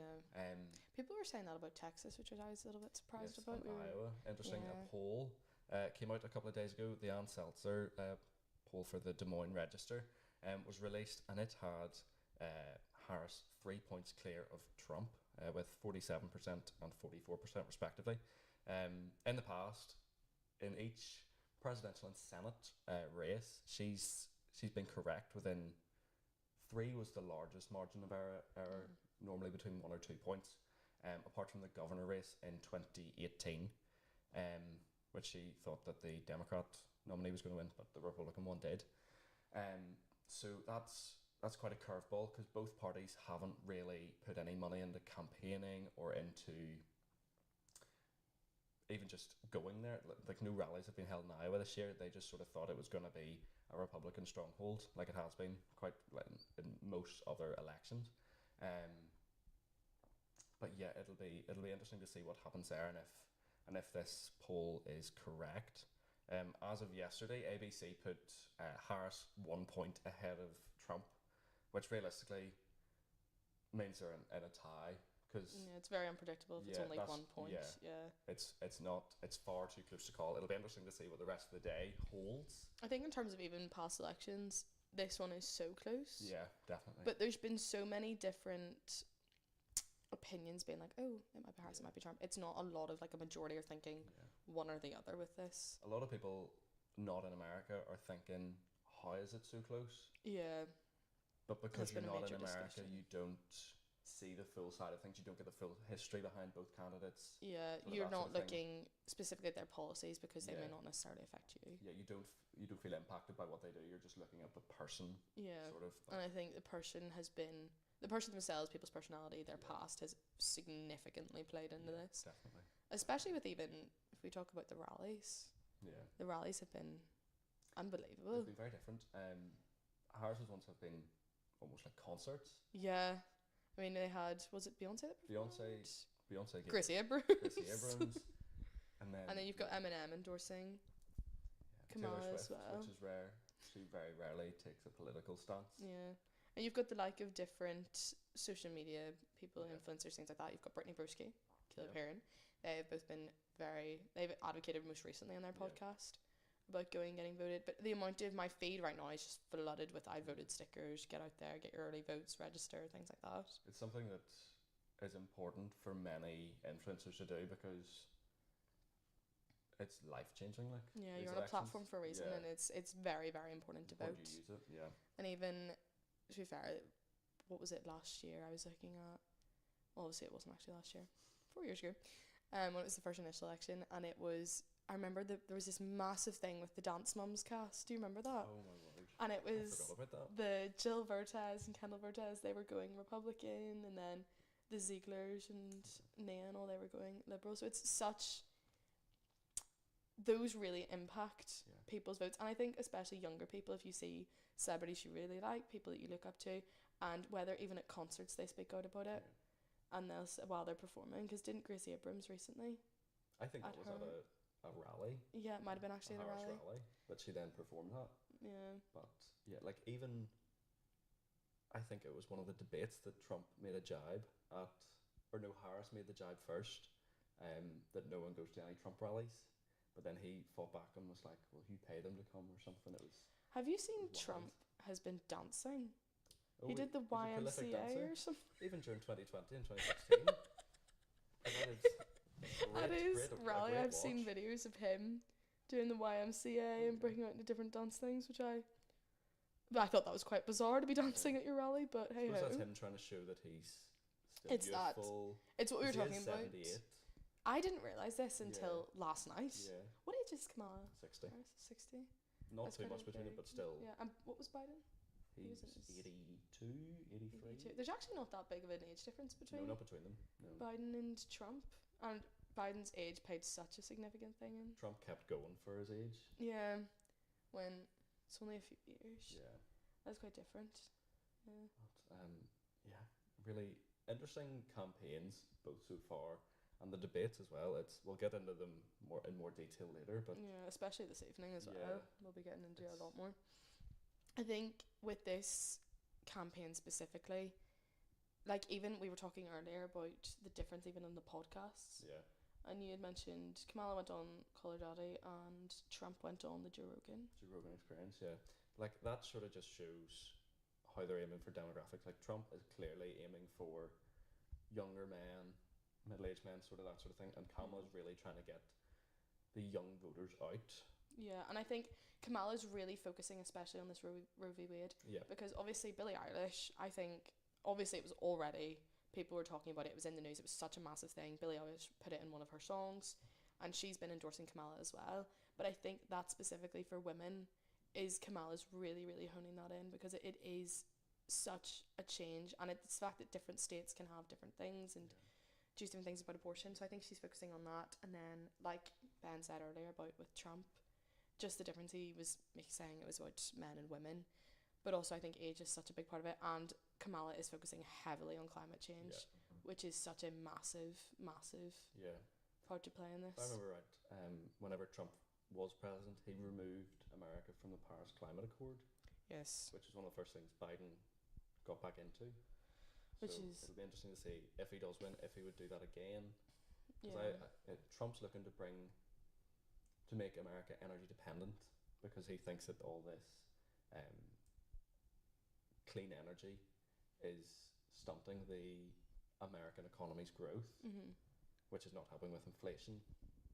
And that has Especially in been a time like rampant this. everywhere. It's what a lot of people are focusing on. Yeah. And even, sure, we were discussing the other night in the car with Emma we were chatting about just internationally how detrimental this could be, depending on the actions that are taken, and different, whether it's true, false allegations, factual, different people's alliances, different people's opinions. And I think Trump saying he's going to get everyone in a room and discuss, it's not that easy because it would have been done a very long time ago. And it's hard to know what way that would go. Exactly. Like, it has been like year of this war, and it's been awful, and it's been a constant sort of threat. But I think that especially is why, no, I think globally, American election for the president has always been something that like people have really been involved in, especially things like Europe and internationally. But I think this year especially, the media coverage, the involvement, the detrimental impacts that it could have is so important. And that's why so many people are getting involved and they're talking about it. Like, it is all over the news, it's all I'm saying. Yeah, I don't know whether it's just because we've gotten older and we're more online. Yeah. I don't remember seeing this much No, social I media remember endorsement and stuff. Yeah, I remember especially endorsement actually. I remember hearing about like obviously the election and different things that were going into it, and when Trump first went for it. I think for me personally, I heard a lot from my teachers in school, from Mr. Waterworth, Miss Murray, and Mr. Gamble. Shout out. They talked about it so heavily because in my old history teacher's room, he used to have like a line of every single president there ever was, like in photos, and like he'd put it down on election day, and he'd put up a photo. So I think it's this year, especially because we are older, we are in university, and we are taking it more seriously. We are hearing more about it, but I don't think social media has been used in this way. I mentioned earlier about Franklin D. Roosevelt and how he was the first person to sort of go on TV, and from then on, that's when media became such a huge thing. Definitely. From then on, and it's so detrimental to these campaigns without media and without reaching out. 'Cause even on like TikTok and that sort of thing, like both campaigns have used it primarily to target younger people. Kamala's TikTok. It's followed. I want to know who's running it. I don't even realize it's Kamala's TikTok. Yeah. I just think it's a trend. I saw the verified thing. She did one of like her from when she graduated law school to now, and it was like one of the slideshows. Her TikTok it's very compared. Does Trump have a TikTok? I'm not. He does, yeah. His is not as she's following the trends. Her social media team is on it. Whereas Trump is a bit more. He's making sure his policy and campaign sort of gets out there, that sort of thing. Yeah, and we discussed that earlier, that Trump is very much about his policy, what he's going to do, make America great, building the wall, whatever. He's always focused on the policies and what he wants to do. Kamala's more, she's making it more personal. Even I saw that video of her in the bakery when she's going in. She's doing a lot of visiting people, chatting to people, going door to door. And even that, I always remember from that last election with Biden and Kamala, when it was the video of her on the phone to him saying like, oh, we did it. Like, it is so personal because it's just her stood in her garden on the phone. Oh yeah, it's. Whereas to Trump, I feel like there's almost a disconnect. Yeah. That sort of way. And I think family even. Kamala's really involved her family a lot. Yeah, like her sister and husband and all. Yeah. And getting that involved. Whereas Trump, I feel like, is a very... although his family are... Yeah, he did say that... Was it Barron was the king of social media? Yeah. Whenever... Was it Joe Rogan he was on, I think? It was... Because most of the things that Barron suggests tended to do well. Mm-hmm. So that was sort of his insight to Gen Z and that sort of thing. Yeah, because his son is about the same... He'd be our age or a year above or something. Similar. Somewhere around that same age. Yes. This age category. Yeah, I think even if we're talking about... I talked about earlier, Kamala and how she went on that podcast, and it was, I can't remember exactly who said it, but there was an allegation made saying, you need to be kept humble, my kids keep me humble. Yeah. And Kamala sort of said, it's not the 1950s anymore, I don't need someone to keep me humble. That's not what women are about anymore. And I think that is such the shift. Also the fact that if she does win, it would be the first female president of America. And that already in itself is huge. Yeah. And it's been a long time coming, I think, especially. And it was... Hillary Clinton tried to do 8 years ago. And she did win the popular vote, but she lost the Electoral College. Yeah. But yeah, going back to the podcast, Harris in the Call Her Daddy podcast, she was more personal and talked about her experiences and that sort of thing. Yeah. Whereas Trump was more what he was going to do and policies and that sort. He put what he would do across, whereas Harris put herself across. Yeah, she's really selling her personality, and also like she talked a lot about her mum and Yeah. like growing up and all the different things that she's done to get to this point, and sort of getting America to see who she is as a person, and sort of it is a reassuring thing. Like even what she said at her last rally, where she said we're in this together. Like I think she's very much trying to reassure, like I've got your back. Yeah. I'm a good judge of character. I'm a good person. Yeah. While also like she does it, not to neglect, she does talk about her policies, Just not as much as Trump but not does. as much as Yeah. Trump does, and I feel like you see less of Trump's personality. Yeah, because he always goes in for Yeah. what he's going to do and what Harris is not going to do and that sort of thing. I think also in terms of this, even this election and the past election, people have it has been taken extremely seriously, but there has been a lot on like social media of like clips and videos and different things where it's almost like, I can't believe people are saying this. Yeah. I can't believe this is happening at the rallies. Yeah. That it's It's almost scary about some of the things that are happening. yeah, But like for politics Yeah. to not be as black and white anymore, and to have, which It's so there's polarising. is good and bad sides to Yeah. that. Like it's not necessarily like, oh, that's awful, they can't show their personalities, they can't be making jokes and having fun and getting people to get up and dance with them, like that. Like no, you can do that, and I think it does work, but there's always a time and a place, and I think there is a line that both candidates need to sort of remember and find and keep in line with, and sort of not go over that boundary, definitely. which so far different things have led to Yeah. different opinions on that. Yeah.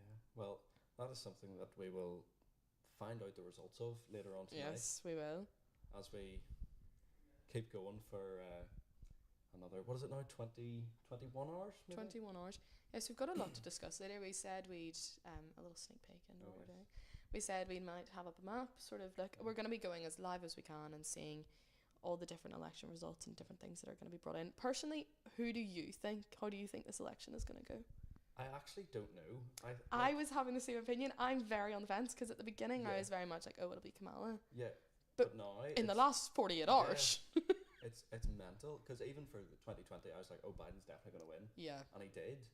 And I think even we talked about how like rural, like even Kamala's going for sort of women, people of color, urban. Yeah. Whereas Trump is going more rural. And I think the difference, like I saw a video recently of this girl, and she was on one of the skyscrapers in New York, and she was filming down in the streets and see the parties and things that erupted when Biden won. And even like she was saying, like the relief that people felt as well, that she was saying that. But I think that's on both sides. Yeah, but one thing we don't realise, not in America, is how many people live in America. Like there's hundreds of millions of people, like 83 million have already voted early. voted. Yeah. It's like the scale of the size of America is mental. The scale and size of America is insane in terms of, like, we couldn't even imagine, like, we're just on a small There's island what, 2 or 3 million in Northern Ireland, alone. and there's 300 and something million, I think, Yeah. Americans. So yeah.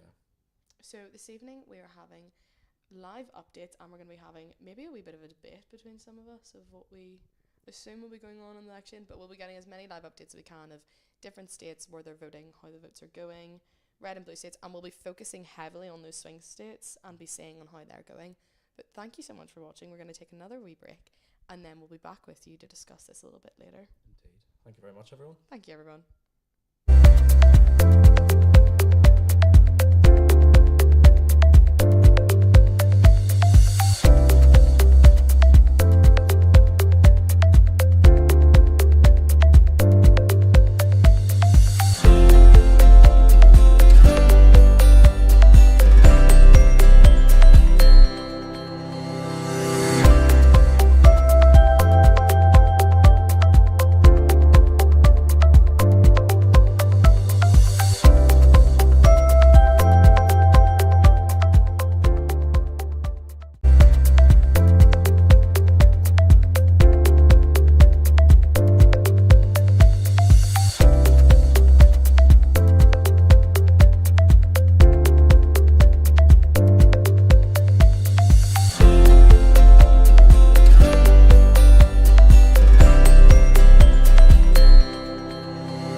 Hello, this is your 12:30 update in the afternoon.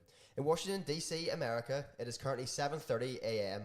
and the polls are open as voters flood in to cast their votes for this election. Voting has also opened in New York City, Connecticut, Indiana, Kentucky, Maine, New Jersey, Virginia, and earlier polls opened in Vermont and New Hampshire. Just as a reminder, poll times differ from state to state, but most polling stations will close between 7 p.m. and 11 p.m. Eastern Standard Time for us in the UK. That is between 12 a.m. and 4 p.m.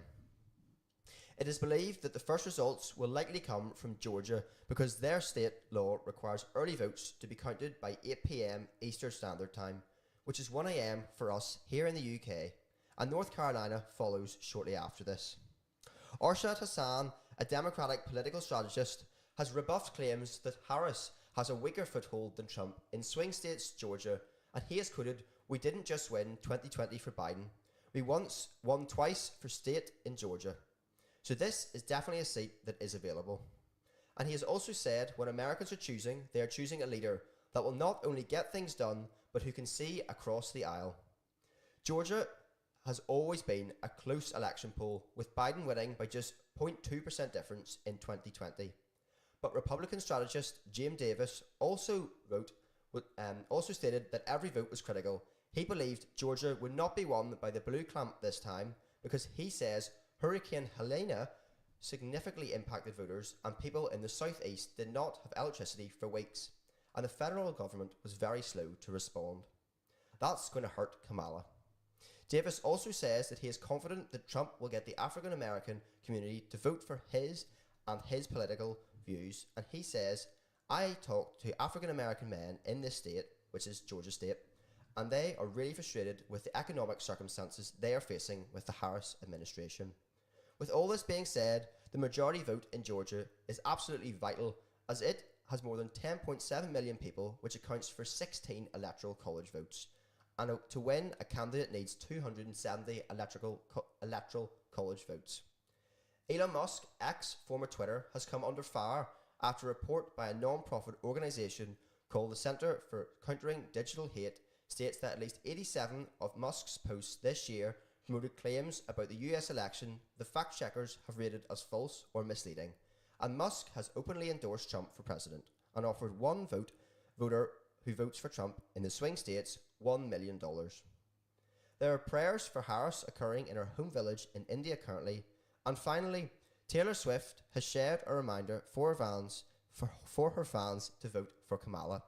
That is your 12:30 update for the presidential election. We'll be back at 1:30 for your next update. Thank you.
is your 1:30 update for the QRTV presidential election 24-hour live stream.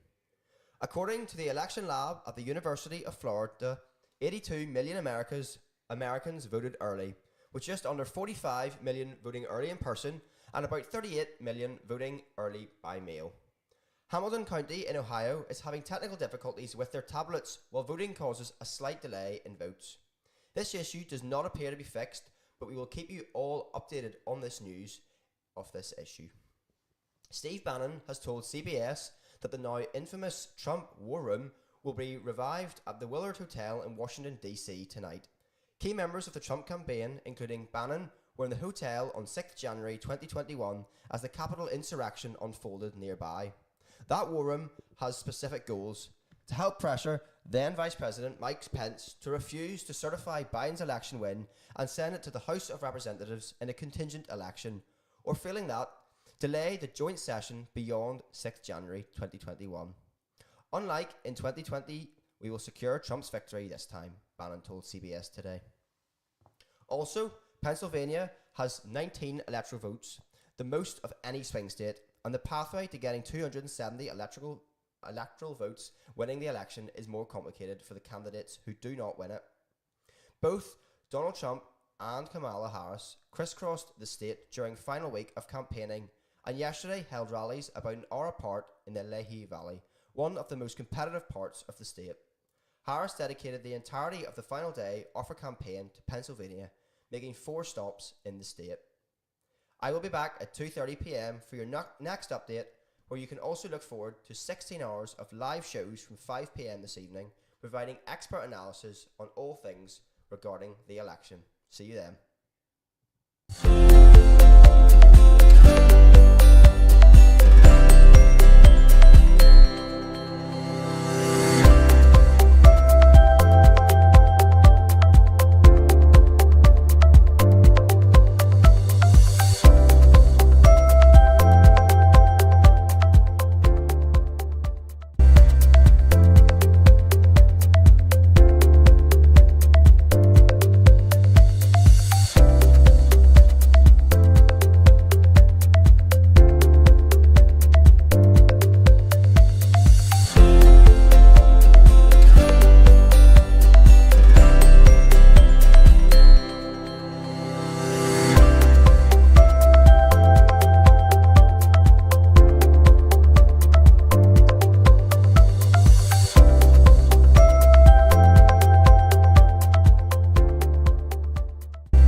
is your 2:30 update for the QRTV presidential election 24-hour live stream.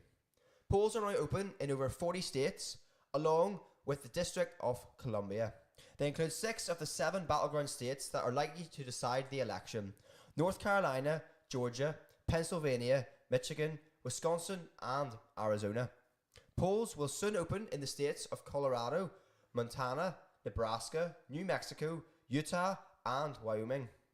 The 7th battleground state, Nevada, will start voting at 1500 GMT. Trump spent the very early hours of election day in Michigan, where he wrapped up a late-night rally in Grand Rapids. The Republican candidate plans to spend the day in Florida, where he's expected to vote in person, despite previously saying he would vote early. He's scheduled to hold a campaign watch party in Palm Beach on Tuesday night. Harris plans to attend an election night party at Howard University in Washington, a historically black university where she graduated with a degree in economics and political science in 1986. I was an active member of Alpha Kappa Alpha sorority. Aside from Howard, she has no public schedule announced for election day. Harris said on Sunday she had just filled out her mail-in ballot and it was on its way to California. Joe Biden, who is the current president, will watch election results in the White House. President Joe Biden will watch the election results from the White House residence alongside First Lady Jill Biden, longtime aides, and senior White House staff, according to CNN. Biden does not have any public events scheduled for today and is expected to receive regular updates as races are reported worldwide and nationwide. It'll be back at 3:30 for your next update, where you can also look forward to 16 hours of live shows beginning at 5 p.m. this evening, providing expert analysis on all things regarding the election. Until 3:30, see you then.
to the 3:30 QRTV summary of the presidential election coverage. And for the whole 24 hours of the presidential election, we're giving you all the newest information as it comes in. Our breaking news this hour is Bernard Marcus, the billionaire Home Depot co-founder and a Republican mega donor, has died, the company announced today. In a statement on Tuesday from the Home Depot company, Marcus was described as an inspiration, a master merchant, and a genius with customer service. More than anything, he deeply believed in the company's core values, particularly that of giving back, and the statement reads, he never lost sight of his humble roots, using his success not for fame or fortune, but to generously help others, in business and in charity. Bernie was unparalleled in generosity and goodwill. In recent years, Marcus has been an outspoken supporter of former President Donald Trump and Republicans. He has donated millions of dollars to the campaigns of various Republican politicians, including the late John McCain, current Florida Governor Ron DeSantis, and Trump, including during this election campaign, as reported by CNN. In an interview last year, Marcus criticised President Joe Biden, calling him the most divisive president we have ever seen. In other news, J.D. Vance cast his ballot in Ohio.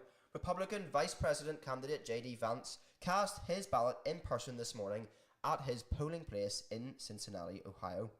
CNN reported that the Ohio senator appeared in good spirits as he arrived at St. Anthony on Padua Church to vote. Vance was with his wife, Usha, and their children. We do expect to win, Vance told reporters outside the polling station, but obviously, no matter who wins, half the country is going to be at least partially disappointed. I think my attitude is the best way to heal the rift in the country is going to be govern the country as well as we can. Also, most Israelis are hoping for a Trump victory. A poll by Israel's Channel 12 News shows that Israelis massively favour Trump over Harris as the next US president. Dan Perry, former chairman of the Foreign Press Association in Jerusalem, said that this is because many Israelis believe Trump would simply be in favour of anything that the country does. However, Perry did say that Israelis may be in for a surprise because Trump is very capricious, estimating he'll be more likely than Harris to push for a quick end to the genocide in Gaza.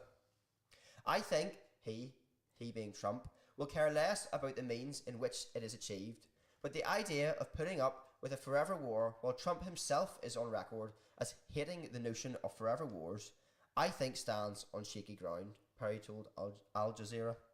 Trump's impatience and inclination to show he is wielding power might in fact work against Israel. Perry added, but of course, in fact it might not. It's definitely true that Trump is not going to care about what is happening on the ground. Trump, who moved the US embassy from Tel Aviv to Jerusalem and recognised Israeli sovereignty over the Israel-occupied Golan Heights in Syria when he was president, has called himself the best president in the history of Israel. I'll be back at 3:30 p.m. for your next update. Sorry, not 3:30, 4:30 p.m. for your next update. And you can also look forward to 16 hours of live shows from 5 p.m. this evening, providing expert analysis on all things regarding the election. So there's a lot more to come tonight. Looking forward to seeing you soon.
Welcome back to our 24-hour coverage of one of the most pivotal elections in modern US history, the 2024 presidential election.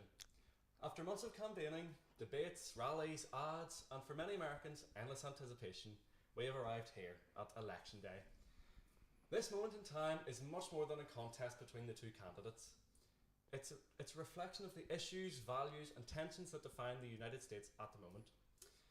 Over the next 24 hours, we'll bring you live updates from across America, in-depth analysis of the election process, commentary on policy and historical precedents, and a close look at the voting patterns that will ultimately decide who will lead the country for the next 4 years. So the road to this election has been very unprecedented up until today. So just 4 years ago, voters elected Joe Biden in a race overshadowed by a global pandemic, racial unrest, economic turmoil, and questions about democratic stability. In his term, Biden focused on his ambitious agenda, implementing significant legislation like the Infrastructure Investment and Jobs Acts, as well as the Inflation Reduction Act, and leading the US to support for Ukraine amid the largest European conflict since World War II. Yet, the 2024 election represents more than just an assessment of his tenure.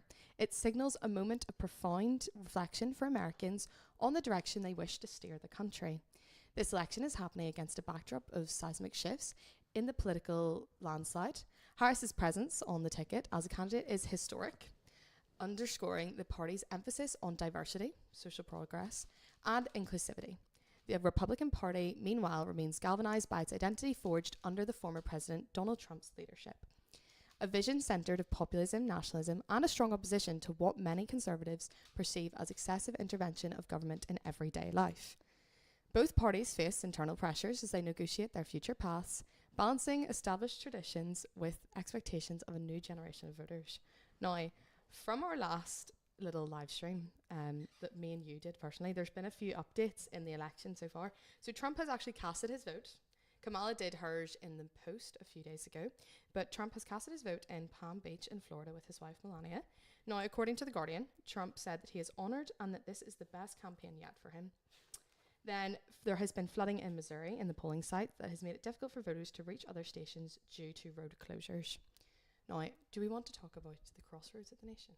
Yes, in the midst of these political dynamics, the country stands at the crossroads, facing a number of complex and deeply interwoven challenges. So let's consider a few of these main issues shaping this 2024 election. You may be wondering how this election works. So most US citizens who are aged 18 and over are eligible to vote in this presidential election. Every state except North Dakota requires people to register before they can vote. Each state has its own voter registration process and a deadline. US citizens who live abroad can register to vote and request an absentee postal ballot by completing the federal postcard application. Early voting in some states is already underway, including in crucial swing states Georgia and North Carolina. The winner is not the person who gets the most votes across the country. Instead, both candidates compete to win contests held across the 50 states. Each state has a certain number of so-called electoral college votes, partly based on population. There are a total of 538 up for grabs, and the winner is the candidate that wins 270 or more. All but 2 states have a winner-takes-all rule, so whichever candidate wins the highest number of votes is awarded all of the state's electoral votes. Most states lean heavily towards one party or another, so the focus is usually on a dozen or so states where either of them could win. These are known as the battleground or swing states. It's possible for a candidate to win the most votes nationally, like Hillary Clinton did in 2016, but still be defeated by the Electoral College. So we should talk a little bit about the economic stability and prosperity for the country itself. So obviously a massive thing at the minute, all over, not just nationally, globally for America, inflation and economic growth. So inflation has remained a top concern for Americans since it spiked in 2021. Although inflation has moderated, many households continue to feel the impact of high prices on essentials like food, housing and healthcare, something felt globally and worldwide. Both candidates have promised to tackle these economic strains, but propose vastly different approaches reflecting border ideology divides. In terms of jobs and wages, despite the low unemployment, wage growth has not kept pace with the cost of living for many workers. While Biden's economic policies have focused on building out green industries, manufacturing jobs, his opponents argue that regulatory overreach hinders business and stifles job creation. This debate over economic vision is central to voters' concerns about their financial future. National debt and fiscal policy is also another massive thing that regards to this, with the national debt surpassing $30 trillion. Unbelievable. Both parties are grappling with economic ramifications of borrowing and spending. Republicans have called for spending cuts and tax reform, while Democrats emphasise targeted investments in infrastructure, climate and social programmes. As both sides address this fiscal responsibility, questions remain about the best path forward to secure economic stability for future generations. Another key factor in this election is the stance of both candidates on the climate and environmental policies. That is very true. The climate policy has become a cornerstone issue, particularly for younger voters. While Biden's Inflation Reduction Act is the most significant US investment in clean energy to date, his administration's approval of certain fossil fuel projects, like the Willow Project, reflects the complexities of balancing environmental concerns with immediate energy demands. His opponents argue that energy independence and job growth are better served by traditional energy sources. Tonight, we'll examine how voters across states are impacted by these policies and how they're responding. The US commitments to reducing emissions and the lead on global climate agreements has been a priority for Democrats, but Republicans argue these policies may put the US at an economic disadvantage. As climate-driven disasters increase in frequency, this election may decide the extent to which the US will prioritise environmental action in the coming years. Very interesting. And a huge part of this election is based around abortion and reproductive rights, and something that Kamala Harris especially feels very strongly about, as well as Donald Trump.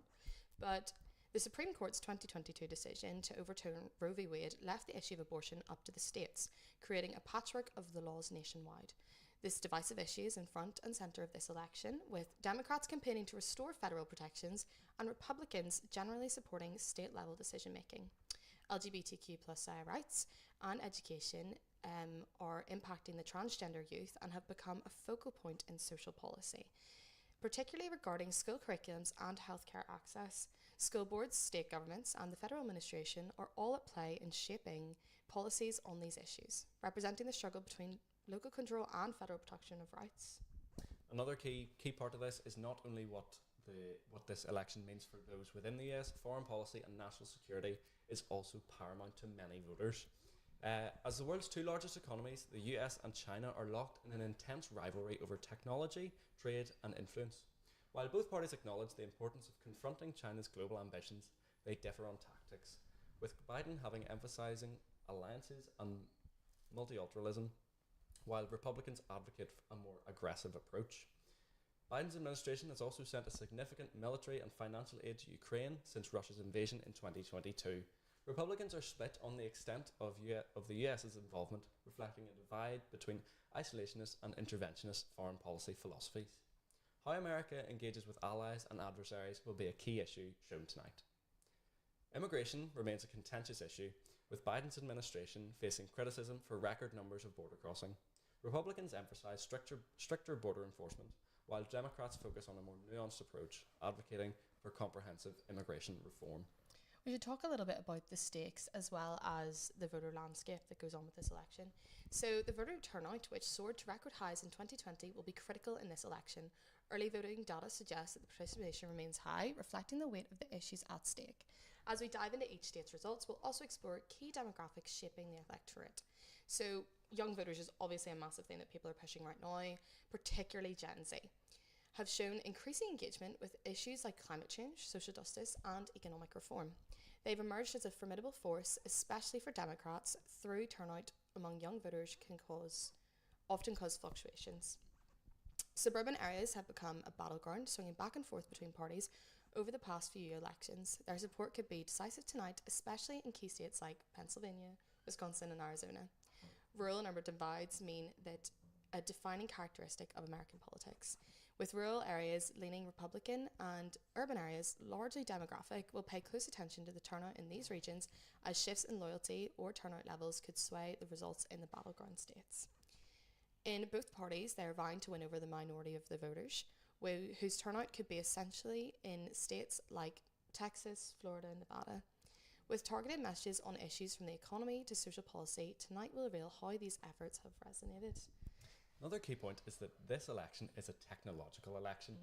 It's notable for its heavy reliance on digital platforms. From social media ads to real-time fact-checking, technology has transformed the way candidates reach voters. spread messages, and address misinformation.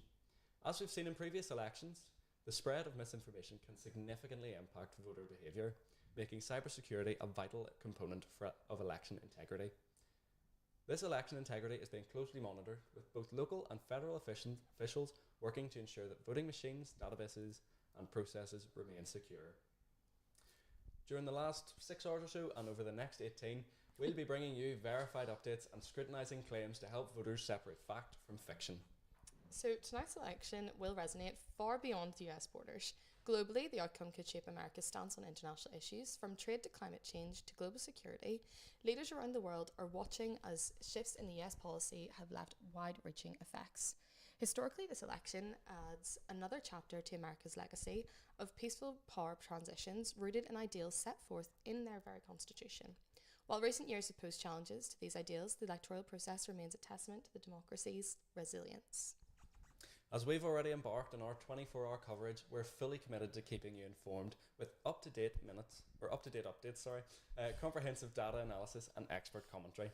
Our correspondents are stationed across all 50 states, ready to report on the mood, turnout and results. We'll be tracking every key development, from early vote counts to real-time updates on battleground states. Our team of analysts and correspondents will provide historical insights, context on policy impact and expert commentary on the implications of each result.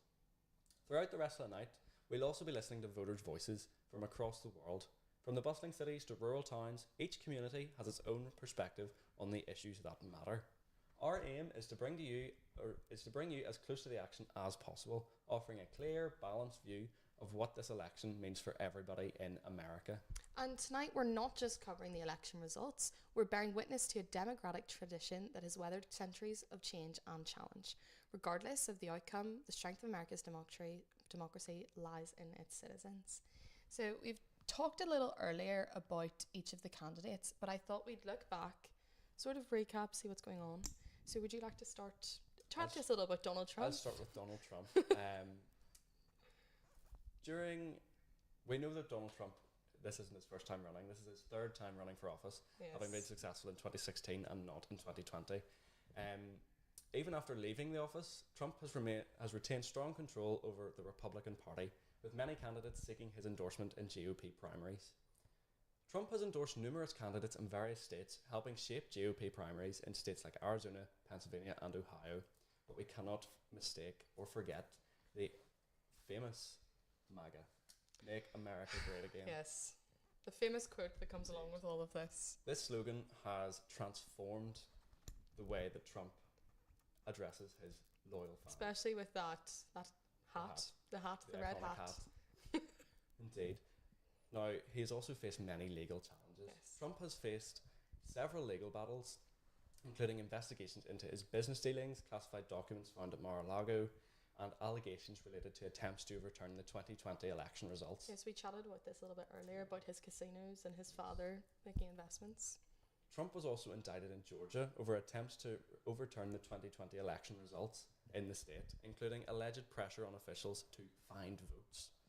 Trump is also under federal indictment related to mishandling classified documents following the FBI's search of his Mar-a-Lago residence in 2022, just 2 years ago. Now, this presidential campaign was announced in late 2022, focusing on a platform of economic revival, law and order, and a return to traditional values. Trump has consistently led in most Republican primary polls, often by double digits, over challengers such as Ron DeSantis, Mike Pence, and Nikki Haley. Trump's 2024 message centres on the need to reclaim America from what he describes as radical leftist policies, a message that resonates with his base on issues like immigration, the economy, and foreign policy. His campaign this year has been very similar in terms of slogans as his last ones with Make America Great Again. Trump continues to advocate for tax cuts, deregulation, and bringing manufacturing jobs back to the US, often referencing his 2017 Tax Cuts and Jobs Act as a significant achievement. He emphasises an America First policy, including a tough stance on China, criticisms of NATO spending, and an insistence on ending endless wars.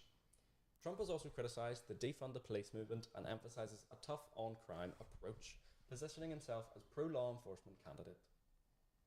He also has his own social media platform. After being banned from Twitter and Facebook in 2021, Trump launched Truth Social as his primary social media platform, using it to communicate with his own supporters. His accounts on major platforms like X, formerly Twitter, and Facebook were reinstated in early 2023, though he has not been as active there. Trump's social media presence remains direct and combative, frequently critiquing political opponents, media outlets, and government agencies. Trump also holds regular rallies across the country, drawing thousands of attendees, a sign of his ongoing popularity within the GOP base. Trump maintains high favourability ratings within the Republican Party, with polls showing over 70% of GOP primary voters continue to view him favourably. Trump has been highly effective at raising funds from small dollar donors, indicating a loyal grassroots support base. Now, we can't go any further without referencing the impeachments. The infamous impeachments, the two of them, not just one, both of them. Trump remains the only US president to be impeached twice. The second impeachment followed the January 6th, 2021 Capitol riot, where he was accused of inciting an insurrection. The House January 6th committee's findings in 2022 highlighted Trump's role in allegedly encouraging the protests that turned violent at the Capitol. Trump's involvement with the January 6th events has been both a point of criticism and a rallying call for his supporters, many of whom view investigations as politically motivated. It has been quite a debate since it happened, that event. It's been Nearly 3 years ago. three and a oh, half. yes, actually 3.5 years ago now. Trump frequently criticises major media outlets, labelling them fake news when he disagrees with their coverage. He maintains strong ties with conservative media, especially outlets like Fox News, Newsmax, and conservative radio shows. His attacks on mainstream media have strengthened his base's scepticism toward traditional news sources, framing him as a target of media bias.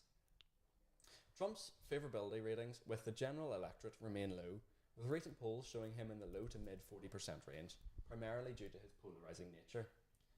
Among independents, Trump's approval is mixed, posing a challenge as independents are often key in general elections. I think we should move on a little bit now and talk about Kamala, focus on what she's done. So obviously Kamala Harris is the current vice president, but she has gone for the presidential campaign this year.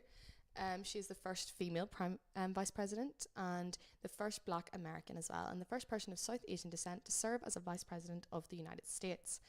Her role in the Biden administration entrusted with high-profile issues such as immigration reform, especially addressing root causes of migration from Central America, voting rights and reproductive rights. Now, some have criticised her lack of visibility on major issues, while supporters argue that she has been focused on key policy initiatives behind the scenes. So we should talk a little bit about these key policies in the legislative areas. Harris has been a leading voice on voting rights, especially after state-level efforts to restrict voting access. She has worked to support federal voting rights legislation like the John Lewis Voting Rights Act. Healthcare and economic support has backed expansions and relief, particularly champion elements of the American Rescue Plan. Now, Roe v. Wade has been obviously a massive thing in the news, as well as abortion rights, and something that Harris has focused very heavily on in her campaign. And she's been a strong advocate for codifying abortion rights, appealing to a broad demographic within the Democratic base. Now, her background, Harris served as San Francisco's District Attorney, California's Attorney General, and as a US Senator from California. She brings prosecutorial and legislative experience, appealing to voters who prioritize experience. Her record as a prosecutor has received both praise and criticism. Some argue she was progressive on criminal justice reforms, while others point to cases where her policies appeared more conservative. Harris emphasises her commitment to criminal justice reform, a platform she has promoted since her 2020 presidential campaign. Now, her debating style and public speaking, her debate performance, especially in the 2022 debate against Mike Pence, showcased her sharp and assertive style with memorable lines like, I'm speaking. Harris's style combines formal and prosecutorial speech with empathetic messaging, connecting with progressive audience on a social issue. Now, her priorities she has made not as profound and clear as Trump, but she has still talked about what she would like to do if she got into office. She supports policies aimed at closing wealth gaps, such as taxing the wealthy, investing in affordable housing, and strengthening workers' rights. Harris is a strong advocate for clean energy and green job creation, linking economic growth to climate policy and advocating for environmental justice. As the Biden administration's point person on immigration, Harris is focused on modernising immigration policies, addressing root causes of migration, and advocating for DACA protections. Her potential voter base obviously focuses very much on women and people of colour, but Harris appeals to a diverse voter base, especially women, people of colour, and younger voters. While popular with progressives on social issues, some in the wing have voiced disappointment in her moderate stance on certain criminal justice issues during her time as a prosecutor. Harris will likely appeal to suburban and urban moderates who value her experience and her stance on social issues, though appealing to independents in swing states may be challenging. And we can get back on to swing states that you love. You love to chat about a swing state, don't you, Jack? Harris's approval ratings are mixed, typically hovering about 40 to 45% lower than Biden's, potentially affecting her viability among undecided and moderate voters. Harris performs well with demographics that are key to Democratic coalition, including young people, women, and minority groups.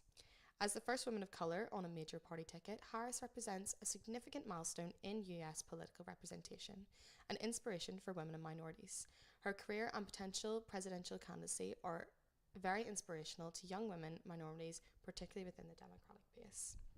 So she could have quite a few potential challenges within this presidential debate and the election itself, but critics have argued that Harris has not been as visible and assertive of major national issues which could impact her campaign's effectiveness.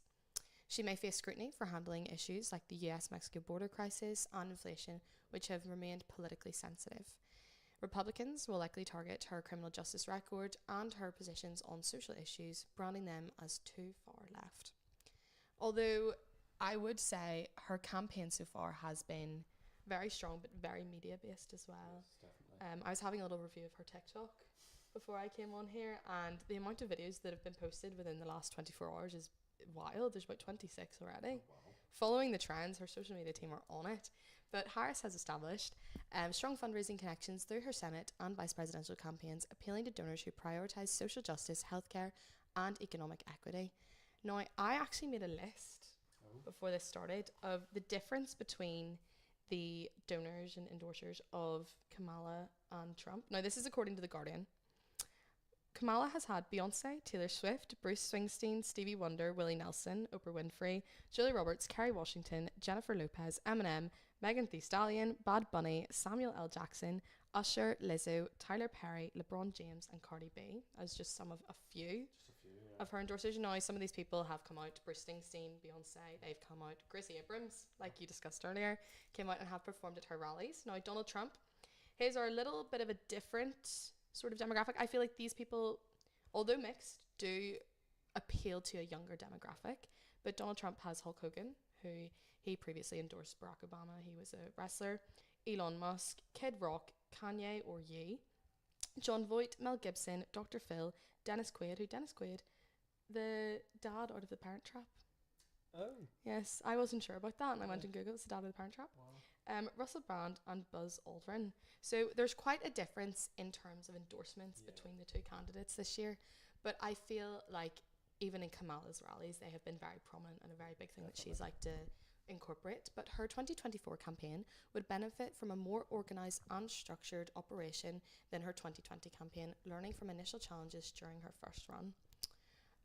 Her Kamala Harris's candidacy builds on her historic vice presidency and appeal to the vice coalition. However, her challenges around public perception and favourability, especially with moderate voters, will be key areas to address as she defines her presidential platform. Now that we've given the rundown on the main sort of just an overview of each candidate, different things that are going on. We did chat a little bit earlier about their vice presidents. But go back and watch that if you'd like to. You can scroll back and watch that and come back to us. But we thought we'd talk a little bit about the key economic issues and the way that each president would like to approach these issues. So would you like to start? I'll start with Trump and his economic policies. He has a focus on tax cuts, deregulation and protectionist trade policies, especially regarding China.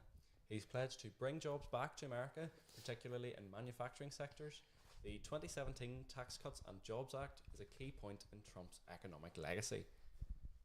Critics have argued that his tax cuts disproportionately benefited the wealthy and added over $7 trillion to national debt.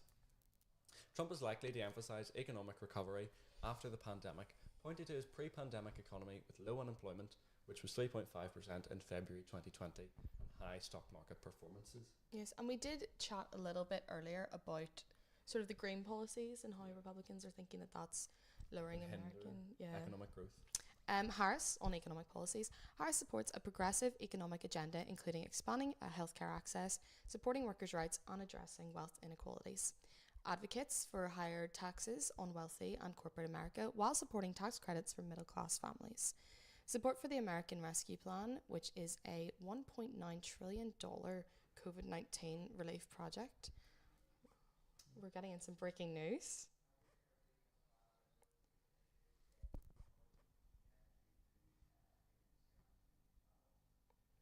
So there's been some in Pennsylvania. There has been Key swing states.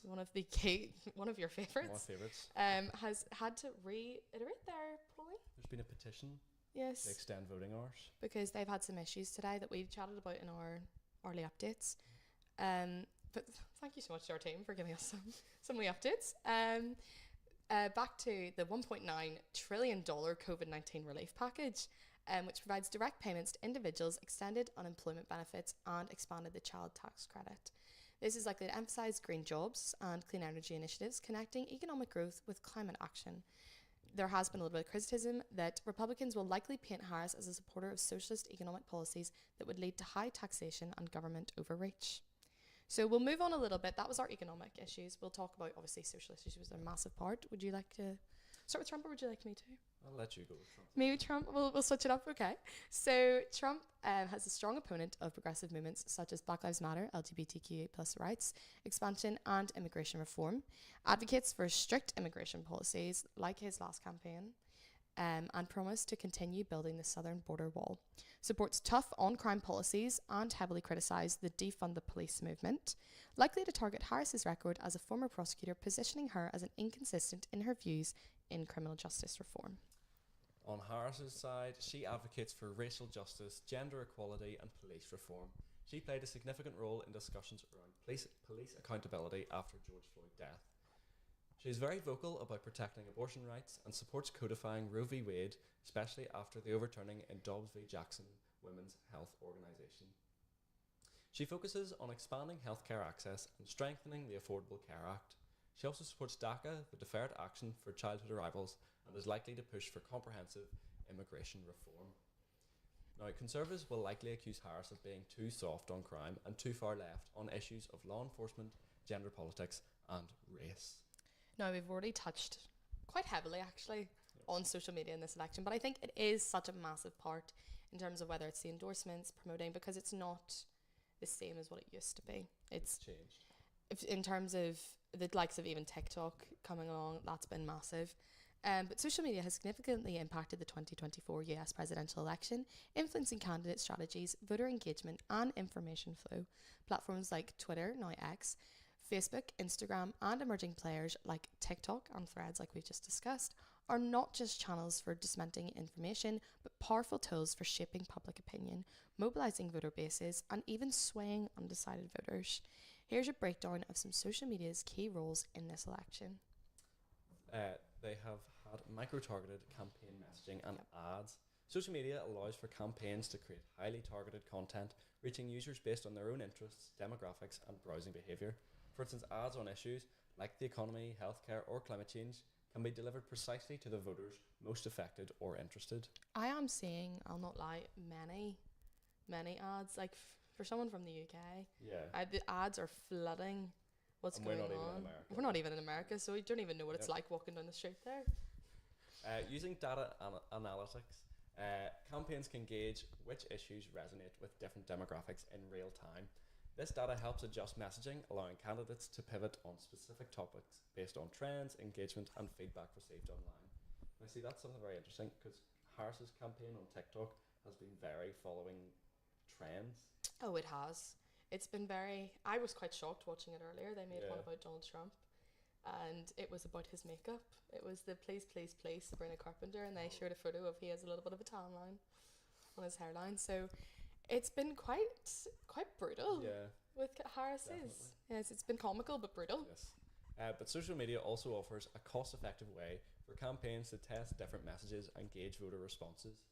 Candidates can experiment with various tones, slogans, and policy emphases, fine-tuning based on feedback before widely adopting successful themes.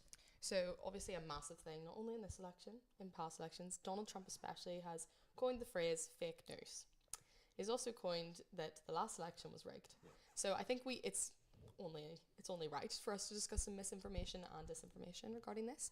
So media organisations and third-party fact-checkers are actively monitoring statements from both candidates. Platforms like Facebook and X are having invested in fact-checking tools, and warning labels to mitigate the spread of false information through enforcement varies and can impact voter perceptions. Because if you are reading things that you think, whether it's a news outlet, it could really impact your vote. Definitely. Disinformation campaigns, especially by domestic and foreign actors, use social media to spread false narratives, targeting polarised issues such as immigration, racial injustice, and foreign policy. These tactics aim to mislead or demotivate voters, creating confusion or alienation among certain groups. In 2024, the proliferation of deepfakes and AI-generated images and videos has made it increasingly challenging to distinguish genuine content from manipulated media. We've seen this quite a lot recently. These digital manipulations have the potential to sway perception of candidates through viral misleading content, requiring voters to critically analyse the authenticity of what they see online. AI has been getting very scary and has been used in this election. I have seen videos of people saying that Donald Trump said certain things when he didn't because it's AI. It's very real and very scary what's going on. Now, it's not only this sort of misinformation. Campaigns have also used these platforms as virtual town halls. These candidates are engaging directly with voters on platforms like X, Twitter, and TikTok, responding to users' questions, conducting live Q&A sessions, and even hosting these virtual town halls. This interaction allows voters to feel more connected to candidates and provides them with an immediate, unfiltered view of public sentiment. Candidates are also increasingly using influencers to reach voters, particularly in younger audiences, like you went through earlier. Social media influencers and micro-celebrities have emerged as powerful voices, offering endorsements and spreading political messages on behalf of campaigns, especially on TikTok, where Gen Z is a significant demographic. Candidates can easily create groups and communities for supporters, where grassroots organisers share resources, mobilise volunteers, and even host discussions on campaign policies. This virtual community building mirrors traditional field campaigns, amplifying supporters' voices and generating a sense of camaraderie. Quite literally. And even if we talk a little bit more about social media and the polarisation, social media's algorithms often show users content aligned with their existing views, leading to echo chambers. This reinforces existing biases and can make users less receptive of opposing viewpoints, fueling greater polarisation on critical issues such as immigration, climate policy, and economic reforms, which is very true. It happens with the most minuscule things. I could search something on Google, the next day I've got 3 ads up about what I've searched. Some platforms are associated with specific ideology bases. For example, X has significant following among conservative voices, while TikTok and Instagram tend to lean more liberal, particularly among younger demographics. This creates varied ecosystems of political discourse depending on the platform, leading campaigns to tailor their messages and strategies accordingly. Now, going back to these debates, they have created controversies and viral moments which have spread through social media. There's been quite a few viral moments that have been popping up here and there. Key debate moments or gaffes can go viral, reaching millions of viewers in seconds. Social media has amplified moments where candidates make mistakes or have strong responses, turning these into defining points in their campaigns. Humour and satire play a huge role in how social media users engage with political content. Memes and viral posts can simplify complex policy discussions or encapsulate the personality of candidates in easily digestible formats, often swaying public sentiment in an unfiltered way. Social media's immediacy demands rapid response teams within campaigns to address controversies. When a candidate's remarks are taken out of context or spark backlash, their team must respond immediately on social media to manage their narrative. Especially in these final few hours that we're going into, it's very, very crucial. We should talk about sort of the get out vote efforts, the voter mobilisation. Social media platforms have partnered with non-partisan organisations to promote voter registration drives and provide information on deadlines, early voting and absentee ballots. TikTok and Instagram, for instance, have integrating voting guides and reminders that it makes it easier for younger voters to navigate the voting process. And it's not only these sites and these social medias that are doing this. There's also the likes of the influencers and the celebrities that, like, today flooded my feed of I voted stickers, vote early, remember how to do it. Like, even Podcasts and even on that sort of thing over the last couple of weeks and months. yeah, we've been talking about earlier we were talking about Brittany Broski and how she put up a TikTok today, I think, actually, discussing about everyone going and voting and the importance of that. But social media allows campaigns to empower supporters to mobilise their own networks through digital activism. Peer-to-peer posts encouraging voting and are effective because people are more likely to take action based on the recommendations from family and friends. TikTok challenges and Instagram stories are being used to encourage civic partnership.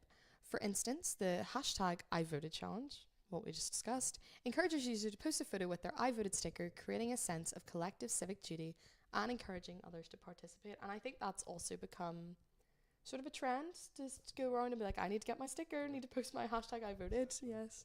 Now, it's not only that, it's also has a key role in shaping candidate image and the perceptions of each person. Social media allows candidates to portray a curated image to the public. From Trump's assertive and often confrontational posts on X to Kamala Harris's posts emphasising inclusion and progress, the platforms give candidates control over their own brands and persona in a way that resonates with the intended demographics. Candidates are also using these platforms to showcase more personal and relatable content, from behind-the-scenes glimpses on campaign trails to family interactions. These moments humanise these candidates and appeal to undecided voters who may be drawn to a candidate's personality more than their policy. We discussed that very heavily earlier. Platforms like TikTok and Instagram allow for candidates to participate in these trends, challenges, or pop culture references that resonate with younger audiences, adding an element of humour and approachability to their image.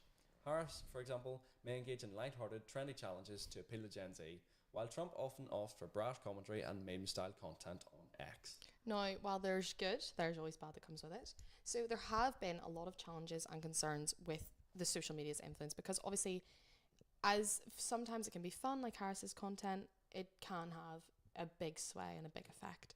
So along with fake news and misinformation that we've already discussed, the proliferation of misinformation remains a critical concern, with platforms struggling to moderate effectively misinformation around voting regulations, candidates' backgrounds, and even health policies are rampant, risking voters' confusion. Indeed, both parties have also criticised social media algorithms for perceived bias. Conservatives are often arguing that their content is censored, while liberals claim platforms fail to adequately manage hate speech. The debate around algorithmic transparency continues to impact user trust and engagement. And even as in prior elections, foreign actors have been accused of using social media to influence voters, stoking divisive issues to sway public opinion subtly. Despite improved detection measures, platforms face a constant challenge in policing foreign interference effectively. I have seen a little bit about that recently, because people were commenting on like the likes of Harry Styles' Instagram, Adele saying, "Have you voted yet?" It's like, you can't. No, you can live in America, but doesn't mean you can vote. Yeah. Oh, but this social media's role in this election is multidimensional, amplifying every aspect of the campaign, from policy discussions to voter engagement and candidate image making. As these platforms continue to evolve, they play an indispensable role in shaping the dynamics, discourse, and outcomes of American democracy. The platform's influence will likely grow, redefining how future elections unfold. Now, it's only right for us to discuss Truth Social. If you don't know what Truth Social is an all-tech social media platform owned by Trump Media and Technological Group. As an American media and technological company, majority owned by the former US President Donald Trump, Donald Trump's social media platform, Truth Social, has been central to his 2024 presidential campaign since its inception in 2021. Truth Social has aimed to offer an alternative to mainstream platforms, particularly after Trump's ban from Twitter, now X, and on Facebook. Here's a detailed analysis of Truth Social's impact on Trump's brand, communication strategy, and its advantage and limitations. Truth Social gives direct access to his core supporters. It allows Trump to communicate directly with his base without restrictions, giving him a platform to promote his policies, express views, and mobilise his followers. This unfiltered access maintains loyalty among his supporters, who follow him for real-time updates and commentary. Unlike Twitter or Facebook, Truth Social aligns with Trump's messaging style and conservative values, positioning itself as a free speech alternative which appeals to a segment of users who feel censored or marginalised on mainstream platforms. As you mentioned, free speech is a major thing that Truth Social has a commitment to and is one of its main selling points. With more lenient content moderation, Trump and his followers enjoy greater freedom to discuss sensitive issues without the risk of deplatforming.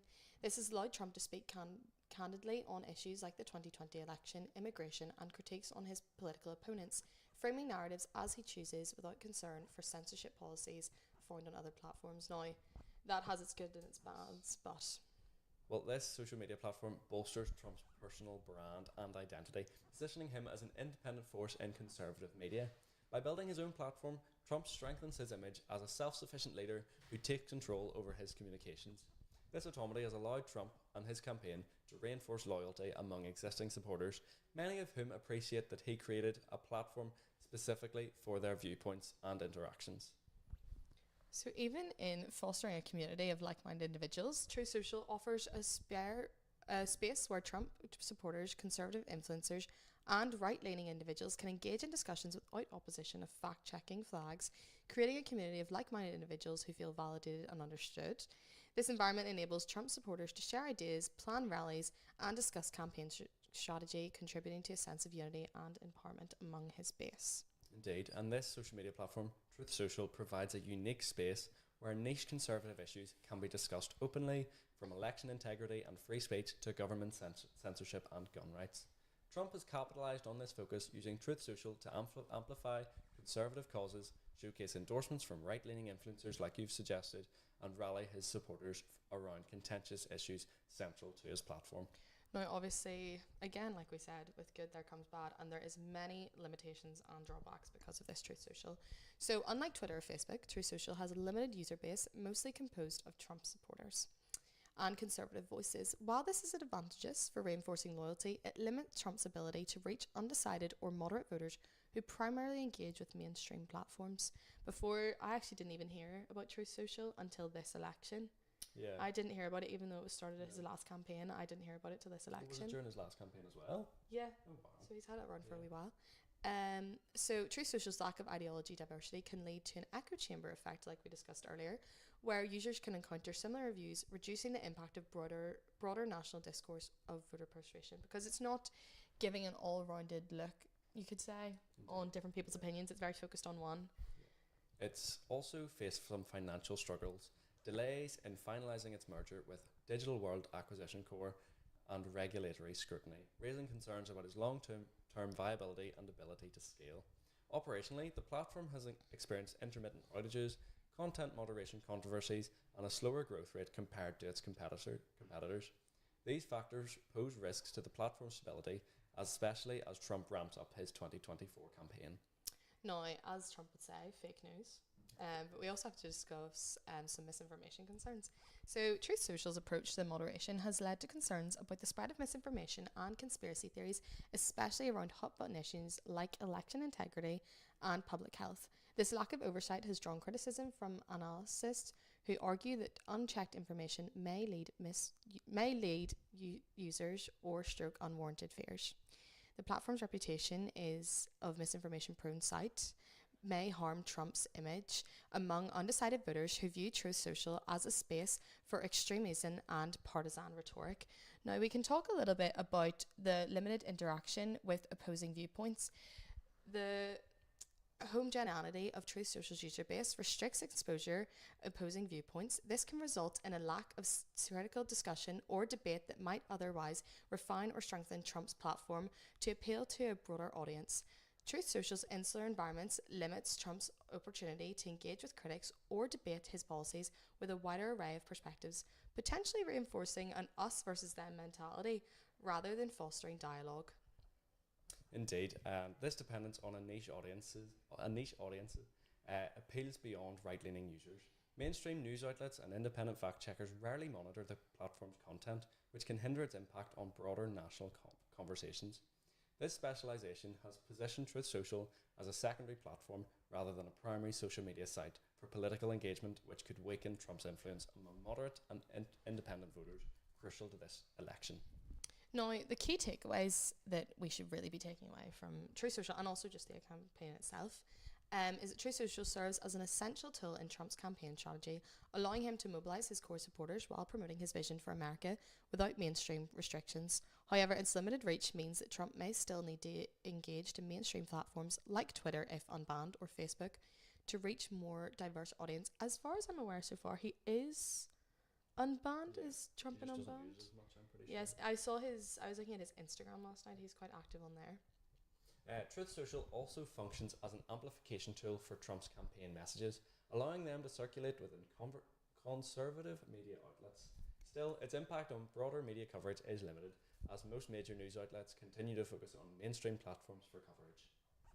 So, the True Social has helped Trump create an alternative media ecosystem that includes platforms like Rumble and OAN, all of which position themselves as alternatives to traditional biased media. This ecosystem reinforces Trump's narrative, but also keeps him partially isolated from national discourse. So, sort of as a final assessment of True Social is a powerful tool for engaging Trump's core supporters, promoting his campaign's central messages, and bolstering his brand as an anti-establishment figure. Its impact, however, is limited by its smaller user base, operational hurdles, and reliance on conservative audience. For Trump, it's to have a wider reach in 2024. He may need to engage with more mainstream platforms to connect with undecided voters and counter echo chambers' effect on True Social. I do think, even so far on TikTok, I've been seeing him pick up a lot recently, even within the past 48 hours. I think he is trying to reach a further base. But in summary, while True Social is strategically advantaged, for rallying the conservative base, it may hinder Trump's broader outreach efforts, necessitating a hybrid social media strategy to maximise his impact on the national stage. Now, while today may focus a lot on Trump v. Harris, we need to take a look back, because for the majority of 2024, we thought that this year's candidate would be Biden. He'd be running for re-election, but on the 21st of July, he withdrew his nomination. And I think we should just give an overview of sort of Biden's presidency and what he's done up to now. Yes, and even he is still the current president, right up until January, am I right? Yep. January 6th. So, Build Back Better was obviously Biden's go-to.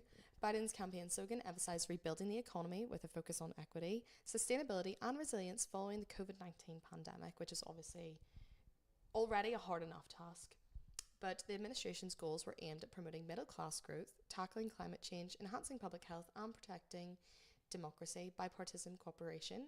Biden, a former senator with decades of experience, expressed a strong desire to work across the party lines, seeking compromise on issues like infrastructure and economic reform. I feel like he has focused very much more on economic reform as well as sort of climate change, which is very similar to Harris, only she's sort of focusing more as well on abortion and reproductive rights and things like that, which is similar to Trump but very much a different line. While successful on some fronts, partisan gridlock in Congress has limited several of Biden's legislative ambitions. Now, we should maybe go through some of his legislative achievements. Because he has had quite a few. Give him credit where it's due. In March 2021, the American Rescue Plan Act came through, which was a $1.9 trillion stimulus package designed to address the economic impact of COVID-19, which included direct payments to Americans, unemployment benefits, funding for vaccine distribution, and aid to state and local governments. This act successfully provided relief to millions of families, helping decrease poverty rates, particularly child poverty, which dropped by nearly 50% in 2021. In November 2021, the Infrastructure Investment and Jobs Act showed Biden's $1.2 trillion bipartisan infrastructure plan, which focused on modernising roads, bridges, railways and public transit, and expanding broadband access across the country. It includes provisions for electric vehicle infrastructure and funds aimed at water safety and environmental restoration projects, marking a significant investment in American infrastructure. In August 22, the Inflation Reduction Act was a landmark climate, healthcare and tax law aimed at reducing the federal deficit, cutting prescription drug costs and investing in clean energy. It includes provisions for reducing greenhouse gas emissions by 40% by 2030, making it the most significant climate legislation in US history. It includes provisions for lower healthcare premiums and caps insulation costs for Medicare recipients at $35 per month. In August 22, the CHIPS and Science Act provided $52 billion in subsidies to boost domestic semiconductor manufacturing.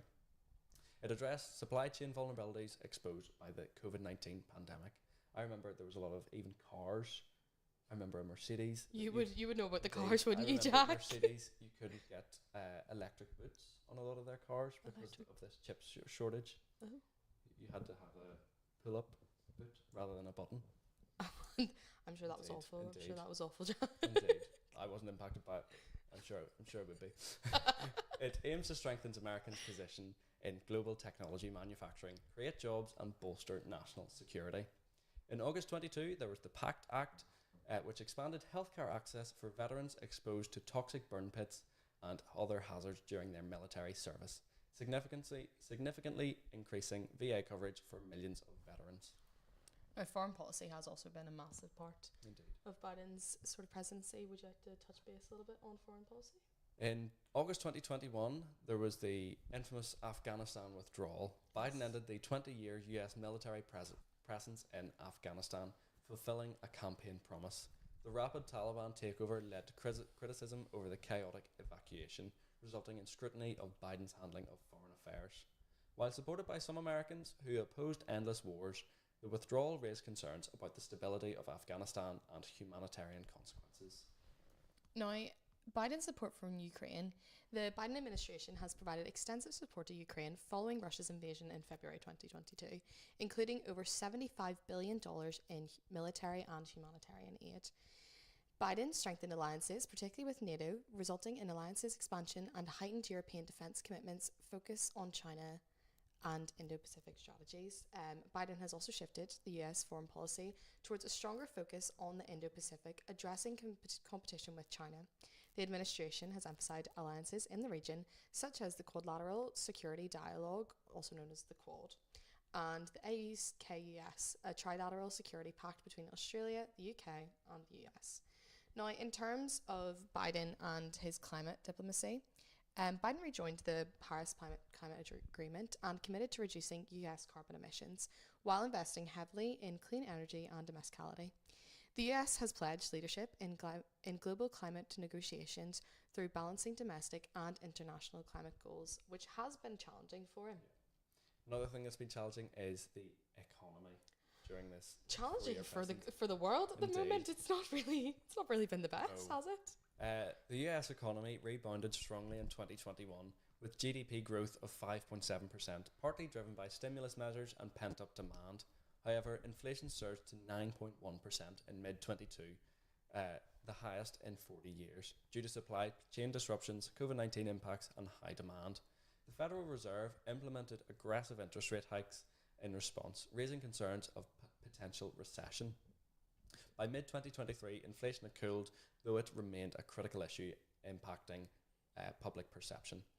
Now, unemployment rates also fell to historic lows, reaching a 3.4% in early 2023, while the US added millions of jobs. Sectors like manufacturing saw growth due to policies favouring domestic production. The labour force participation rate has not fully recovered, with lingering labour shortages in various industries. Now, in terms of wage growth and inequalities, the wage growth has generally lagged behind inflation, impacting lower and middle income families. Biden's push for a $15 minimum wage stalled in Congress, though some states raised their own minimum wages, which even just his influence in the fact that the president wants to enhance minimum wage, that already for other states is going to do even better. Now, he also has some domestic and social policies. His healthcare initiatives, with him expanding the Affordable Care Act with subsidies, increasing healthcare coverage for millions of Americans. He's also shown efforts to introduce broader healthcare reforms, like a public option, faced significant legislative roadblocks. Yes, and even there has been a lot of student loan forgiveness, which we have discussed earlier.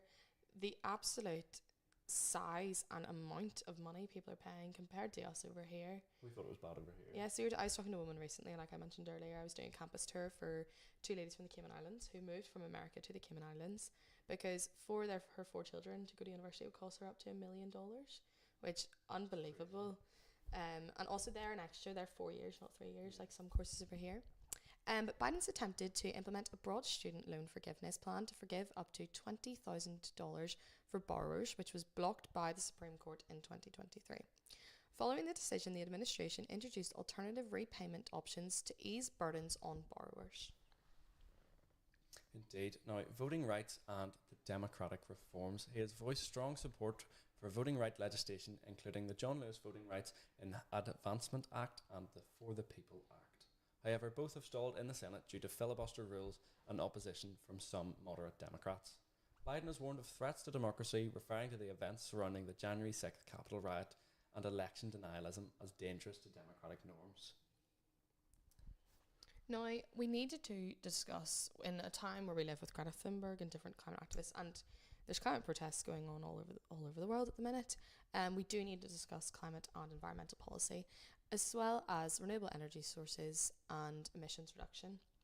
So the Inflation Reduction Act included significant investments in renewable energy, such as solar and wind, and consumer incentive for electric vehicle adoptions. Now, what are your thoughts actually on electric vehicles? Because you feel very strongly about cars and you have a diesel yourself. Indeed. Like, you don't get the mileage you do in a diesel or an electric car, that's all I'm going to say. But a charging station may not be your favourite in the world. It's not as quick as a petrol pump, but... But Biden set a target to cut US carbon emissions by 50 to 52% by 2030, a goal aligned with the Paris Agreement. Now, oil and gas licensing, despite focusing on renewable energy, Biden approved some oil and gas leases and projects like the Willow Project in Alaska, sparking criticism from environmental advocates. Biden has sought a balance, supporting traditional energy sources to stabilize energy prices while investing in long-term clean energy. Now, we should probably talk about the public opinion of him and his approval ratings. Yes, it's changed quite a bit over his presidency. They started at above 50%, but fell amid challenges like inflation, COVID-19 variants, and the Afghanistan withdrawal. By mid-2023, his ratings raised from about 40 to 45%. Key issues impacting approval ratings included economic concerns, inflation, and perceived effectiveness in handling crises. So in terms of Biden maintained support among Democrats throughout the beginning of his presidency, while Republican support remained very low. Independent voters' opinions fluctuate, often reflecting broader concerns like inflation, economic stability, and foreign policy. However, in the latter stages of his presidency, and after a number of incidents betraying his old age, there was calls on all sides to remove him from presidential race. Now, we did discuss this earlier because I didn't realise what age Trump was. Yeah. But Trump is not that far off. He's 78 years old. 4 years younger. He's only 4 years younger than Biden. But public opinion has polarised, with Democrats viewing Biden's efforts on climate and health favourably, while Republicans have criticised his policies as too progressive. Now, should we go on to some of the headlines? Yes, we should. So we actually discussed some of these earlier, but we will reiterate. Trump has voted in the last hour in Florida on his way back to his base this evening. I think he's going to have an election, a party, an election party, a little watch party. Our invite must have got lost in the post. Must have got lost in the post. We should be there, but maybe the flight would have been too much. We don't know carbon emissions and all that. FBI issues warnings over fake election videos. Trump has dodged questions regarding abortion laws and voting, which we'll dig deeper into with David Ballard, who will be joining us very shortly. Bomb threat forces polls to close in Atlanta, Georgia. But thank you all so much for sitting and listening to us talk a wee bit about Biden and his presidency. But after a short break, we'll be back with you very, very soon.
to Queen's Radio's 24-hour live stream of the American election.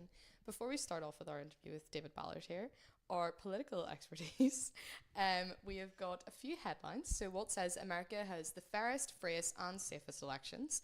Trump was asked if his supporters were Trump violent, and he says that my supporters are not violent people. And a viral baby hippo from Thailand has predicted that Trump will win the election.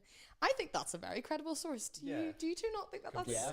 I think that's very credible. So I think if Trump wins, it's because of the hippo. I think we should make a statue in front of Washington DC, in front of the Congress. Yeah. So why not we chat to David Ballard here, who's our political expertise. So thank you so much for joining us, David. No problem. A little bit earlier than you'd planned. Yes. But why not? Why do you think this election is so important? Given this is the year of elections, why would you think this one is so important? I personally think this election is really important because the last few years it's been very close races. I think this one's really close, probably even closer than last time. It's, if you looked at the polls today, I think last time I checked it was 48-47, really close. Come down to probably a few thousand votes.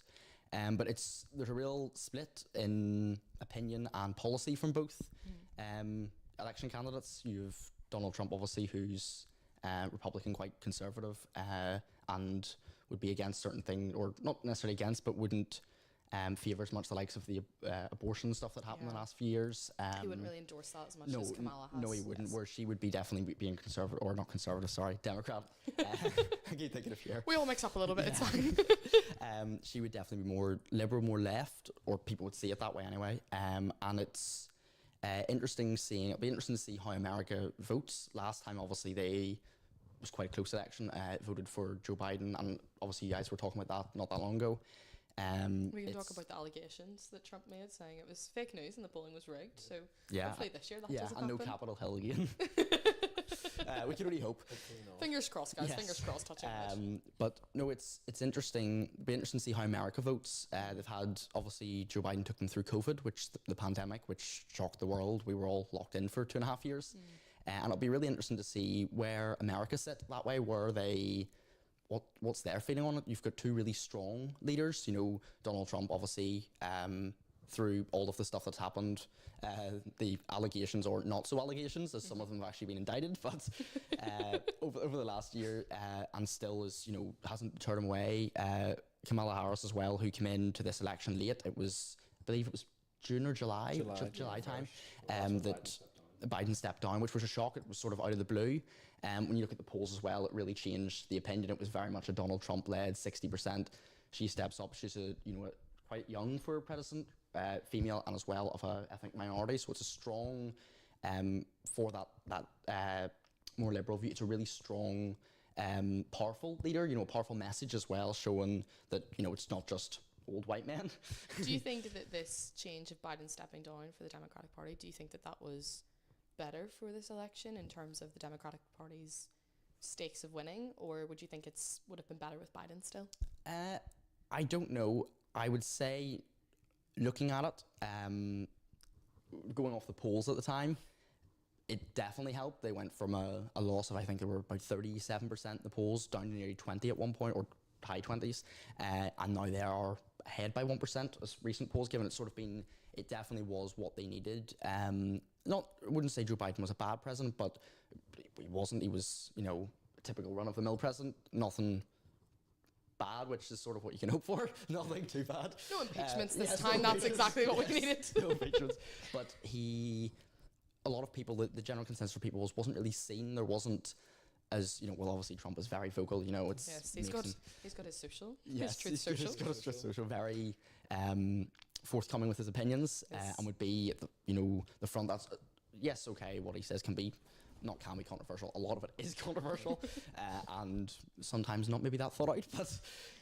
and even with Kamala and her overnight endorsement, she took it in the evening time, and by the next morning they had, what was it you said? $10 million or something endorsement? I thought it was like 70 or something. I'm not sure. It might have been 70. I might be 70 million overnight. Millions of dollars. Oh, yes. It was in the tens. I can't remember. I think it was more than, last I checked it was at 10, but I think it's gone up since then. It was probably no, it was more. I think it was near 30 possibly. Maybe again, I'm just sort of more money than we have. Yes, definitely. Even in early numbers for voting, it's higher than usual with over 83 million people already voting. before the election had Yeah, even properly which is- started. So what do you think, and how do you think this early vote is going? What's your opinions on it? Do you think it's better to have early votes, or do you think it should be all done on the same day? There's sort of, my personal opinion is early voting allows people who older or vulnerable or physically aren't able to make it to a polling station to vote. However, again, from Donald Trump last year, there was allegations that there was the 3 a.m. box dump of they were equal, and then all of a sudden all these votes come out of somewhere. Again, probably just counting. They count in different stages. People go ahead and back. It's the same when we had our election here. People go out and they start and they're like, oh, hold on, they're not even going to win it. I think it's probably a net positive. It does, yes, bring in, not the, I wouldn't say excuse, but the angle that, well, there's voter fraud, love that term. All people love the voter fraud term. It does bring in that, and there is a bit of uncertainty to it, but it means you get a far better voter turnout. We do have postal voting here, but our voter turnout has been, I think it was 50 something, Quite low. 53 on an average here. We think we're the lowest in the UK, whereas this I think will be a high turnout as well, because The stakes are so high. the stakes are so high. But even the likes of the flooding that's happened in Missouri today, Yeah. and like different things have gone wrong on the day. So I Yeah. think it's also been quite good that people have been able to get their vote in and make sure it's secure Yeah. and people have counted for it. Last I checked, of counted votes, there was, I can't remember the town name, but there was a town of 6 people. I heard the Yes, radio. 3-3. Yes, 3-3. So New it's Hampshire. literally neck and neck. 50 It's at the stakes here, and that's basically for the whole nation. I mean, like that's Representative. representative. Those 6 people. Yeah. That is the whole nation. Yep, that is how we exactly. can 2 think of votes the each, population. 50-50, like that is It's neck and neck here. We're really, trying our literally best. 50%, like it could go either way here. Could you give it a bit of analysis on Trump and Kamala's different views and just sort of their standpoints, their main suggests, their key points of the election? Yes, I'll start with Trump actually. Yes, we'll start. That's how we've been starting our campaign today. So let's start. Trump, obviously, like I said earlier, he's Republican, so he would tend to have him in his party, obviously, because it's not just the person. Although Trump is definitely none of the presidents are a puppet, but definitely what he says is what he thinks, for good or for worse, as we have seen over the last few years. But his party would definitely be more aligned with the conservative traditional opinion, more liberal things, like, for example, obviously the abortion ban that was brought in, they would not endorse that. That would be tend to be more religious, more traditional in their views. And even looking at their campaigns, you can see that Trump has had to very much come on stage, talk to people, here's what I'm going to do, whereas Kamala, has taken a more modern approach, I think, sort of attracting to a younger audience, which, being from the Democrats and a more liberal party, it would tend to be their voter base. You tend to get a lot of young people who maybe are fed up with the traditional or want change. You'd see that here as well. And I think that by having, like, for example, I can't remember the name of the celebrities, but she's had celebrities, a lot of them open it. She's had Beyonce, yes. Meg Thee Stallion. Gracie Abrams. You keep bringing it back to Gracie Abrams for this. You've had Taylor Swift as well. There's been Taylor Swift. We've had such a range. There's been Eminem and Christina Aguilera, actually. Yes. Springsteen. Bruce Springsteen. There's been such a range, and such a range of people that necessarily would appear to a Gen Z, millennial sort of. Yeah. And even in influencers, we've talked about Britney Yes. Spears, especially. She's been very, very vocal this whole time, and Caleb Heron, and their sort of push for early votes and the importance of voting. We mentioned earlier about podcasts and how Yes. they show the different stances that they want to take, Yes. and different audiences they have, with Trump going on the Joe Rogan Experience and Harris going on the Call Her Daddy podcast. Yes. So I think that just sort of puts in a nutshell Yeah. the different aims of the two candidates here and who they're going to. And Yeah. even Joe Rogan, who supported Bernie Sanders as well. Like, it's always been sort of, I've not seen a political candidate on Call Her Daddy before, but No. I think even the difference though between those two, Joe Rogan is a very structured, like, focuses solely on politics, whereas Yes. Call Her Daddy, you've got random people going on there all Yeah. the time, and it's a lot more chill. It's a lot more. That was sort of like showcased with her interview with there. Yeah, I But was she quite was- shocked yeah. actually to see her on it, but But even what she was discussing, it wasn't so much her policies. It was trying to portray her as a person. Because I feel like Yeah. a lot of people know who Trump is, but Harris, as the forerunner, she's not really as well known compared to even Biden, because she was a VP during this presidency. yeah, I think her first sort of, obviously during the election last year, well, not last year, 4 years ago now, she was obviously seen in different things. She was vice president, but also that I keep thinking back to that one video of when they win the election and she's in her garden. We did it, Joe. We did it, Joe. And she's in basically like her pajamas. She's like, we did it. Like, I think she's got such a personal thing, and she's really involved her family as well in different things. Now, Trump has involved his family. He brought his wife Melania today to their vote, and he's talked about, you talked earlier about his son Barron and saying that he's King of social media. king of social media. Didn't make way for Barron apparently. But I think her use of her family and her sort of, even the way she just ended her last speech, was it in Philadelphia, I think? Yes. Where she said, we're in this together. Like, that is very different to Trump, like, saying for definite of what the plans he would have and his policies and what he wants to do, where you don't really see that more personal side. Although you have seen Trump doing the YMCA at one of his rallies, so... And McDonald's as well. And he's been doing quite a lot. The McDonald's fries. Yes. He's a worker. That's what he is. Definitely. But I think as well, as you said, that shows who they're appealing to. They're not trying to appeal to people. They're not interested. Not interested, but, you know, there would be... Trump would probably say there's no point in trying to appeal to, as you said, you know, that more Gen Z audience, because that's not, his opinions don't necessarily align with that. So it really shows, based on just their campaign and stuff, what they stand for without them even really telling you. You can sort of see those values from how they've taken the approach to doing it. As you said, Kamala Harris has taken a far more sort of appealing to that, you know, instead of that traditional view, you know, Gen Z influencer, that we're different. We're not, you know, we're not the norm. We are the new norm, but we're not all the same, you know. Whereas Trump would be that more, even through media, the use of media. Trump is appealing to less of a younger audience. Whereas Kamala Harris, as you saw, you know, I think I saw her TikTok doing something. I don't know if it was her or repost. Her TikTok's been all over my For You page. I've been following it like a hawk. But that approach shows a different approach to who she's looking for, and I think it will be interesting to see how really interesting to see how it turns out, and especially the swing states. That's the swing states. You love a swing state. I love a good swing This state. has been the discussion today, Jack, and these swing states. I haven't been so happy than whenever I got to talk about my swing states earlier. You Yeah. a fan of them? yes. Yup. I'm guessing you two will get into that in a few minutes. We too can have a right. question about that. But so what do you think you're anticipating from going on today in the election? Is there any way you think it's going to sway? Have you seen anybody's predictions that's made you think, maybe that could happen? Because we had a discussion earlier and we're both very on the fence on where this is going. Yeah. I think Very it's up in the air. it's tooth for tooth, nail for nail here. So what would be your opinion on that? I mean, honestly, I'm gonna have to go with that hippo. Like, honestly, he's got it That right. hippo, like he's done it. And Yeah, he he's the is. most credible source there. Oh, ever, yeah, isn't like he? like news artists. What he's in. That's where it's at. That he's Those pretty correct. researchers who have No, done no. years and years of experience. Exit polls, nothing. He's got it. There's no such thing as fake news with that figure. No, there's not. I do both agree with you. It is way too close to call. I think even, obviously, with the 2016 election was the last time Trump was with Clinton. They had her up 80. That was supposed to be a landslide for the Democrats. It was up 86% at the start or polling close from exit polls, and Trump ended up winning with 60% in the end. So you know that was a big predicted landslide. It didn't. Biden, Trump, I believe, they were pretty much neck and neck predicted, and again it came down to, I think it was. There wasn't much. There was a small, I would say, maybe 10 or tens of thousands of votes. Not a lot for the size that America is.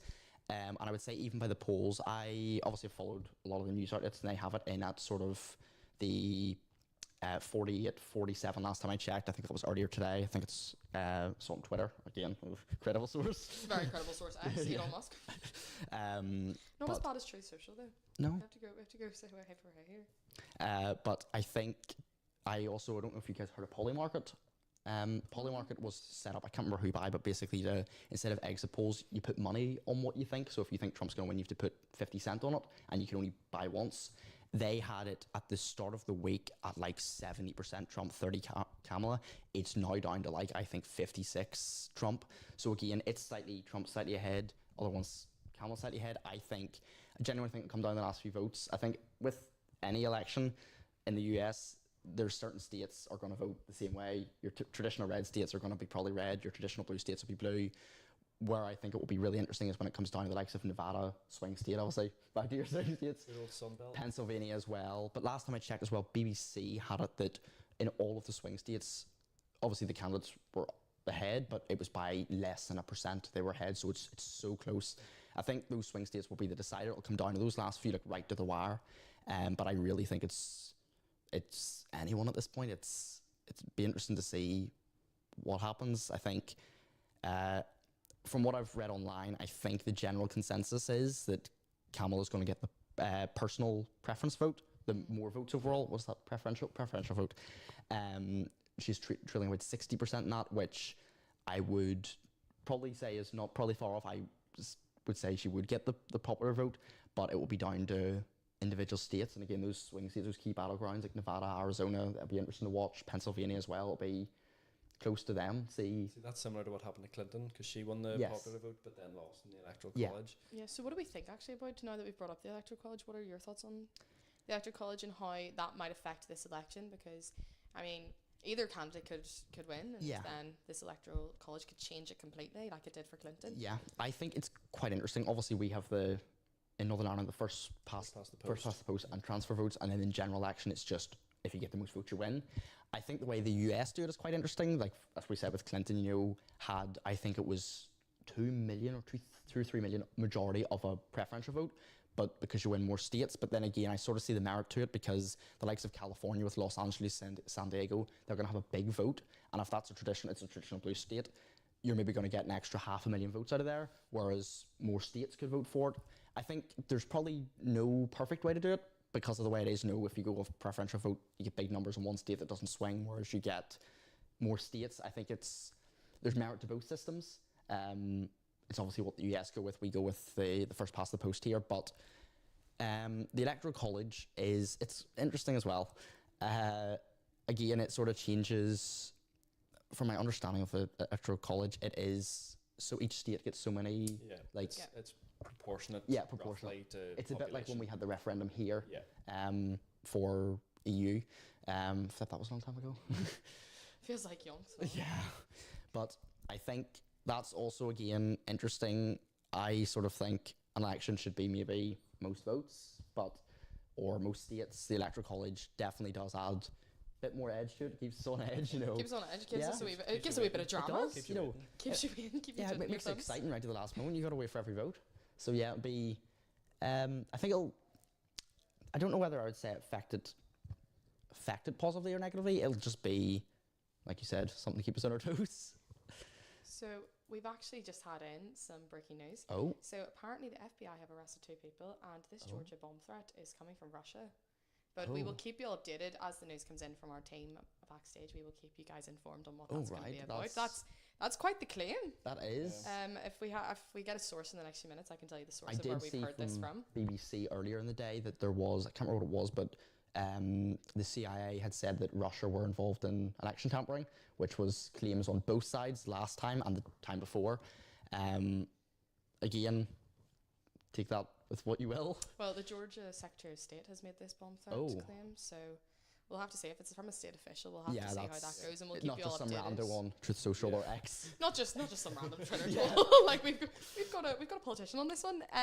But discussing, so we've talked about the campaign, and obviously Kamala has focused more on economic reforms, sort of abortion rights, climate change, and Trump. If you want to list some of Trump's. Trump's sort of done the same things in just slightly different angles. Yes, he's That's talked a what lot about immigration. Yes. Immigration's been a big thing for him this election. So who do you think has had a stronger campaign, even based on whether it's been on media, with celebrities, rallies, different things like that? Who do you think has had a stronger campaign, and who do you think has worked more effectively? And would it work in their favour? Answer this out of order. Who will work more effectively? I would say 20, 48 hours. We will definitely know how that has gone. But I think both have been very effective in targeting and working with their key audience, like we talked about earlier, obviously.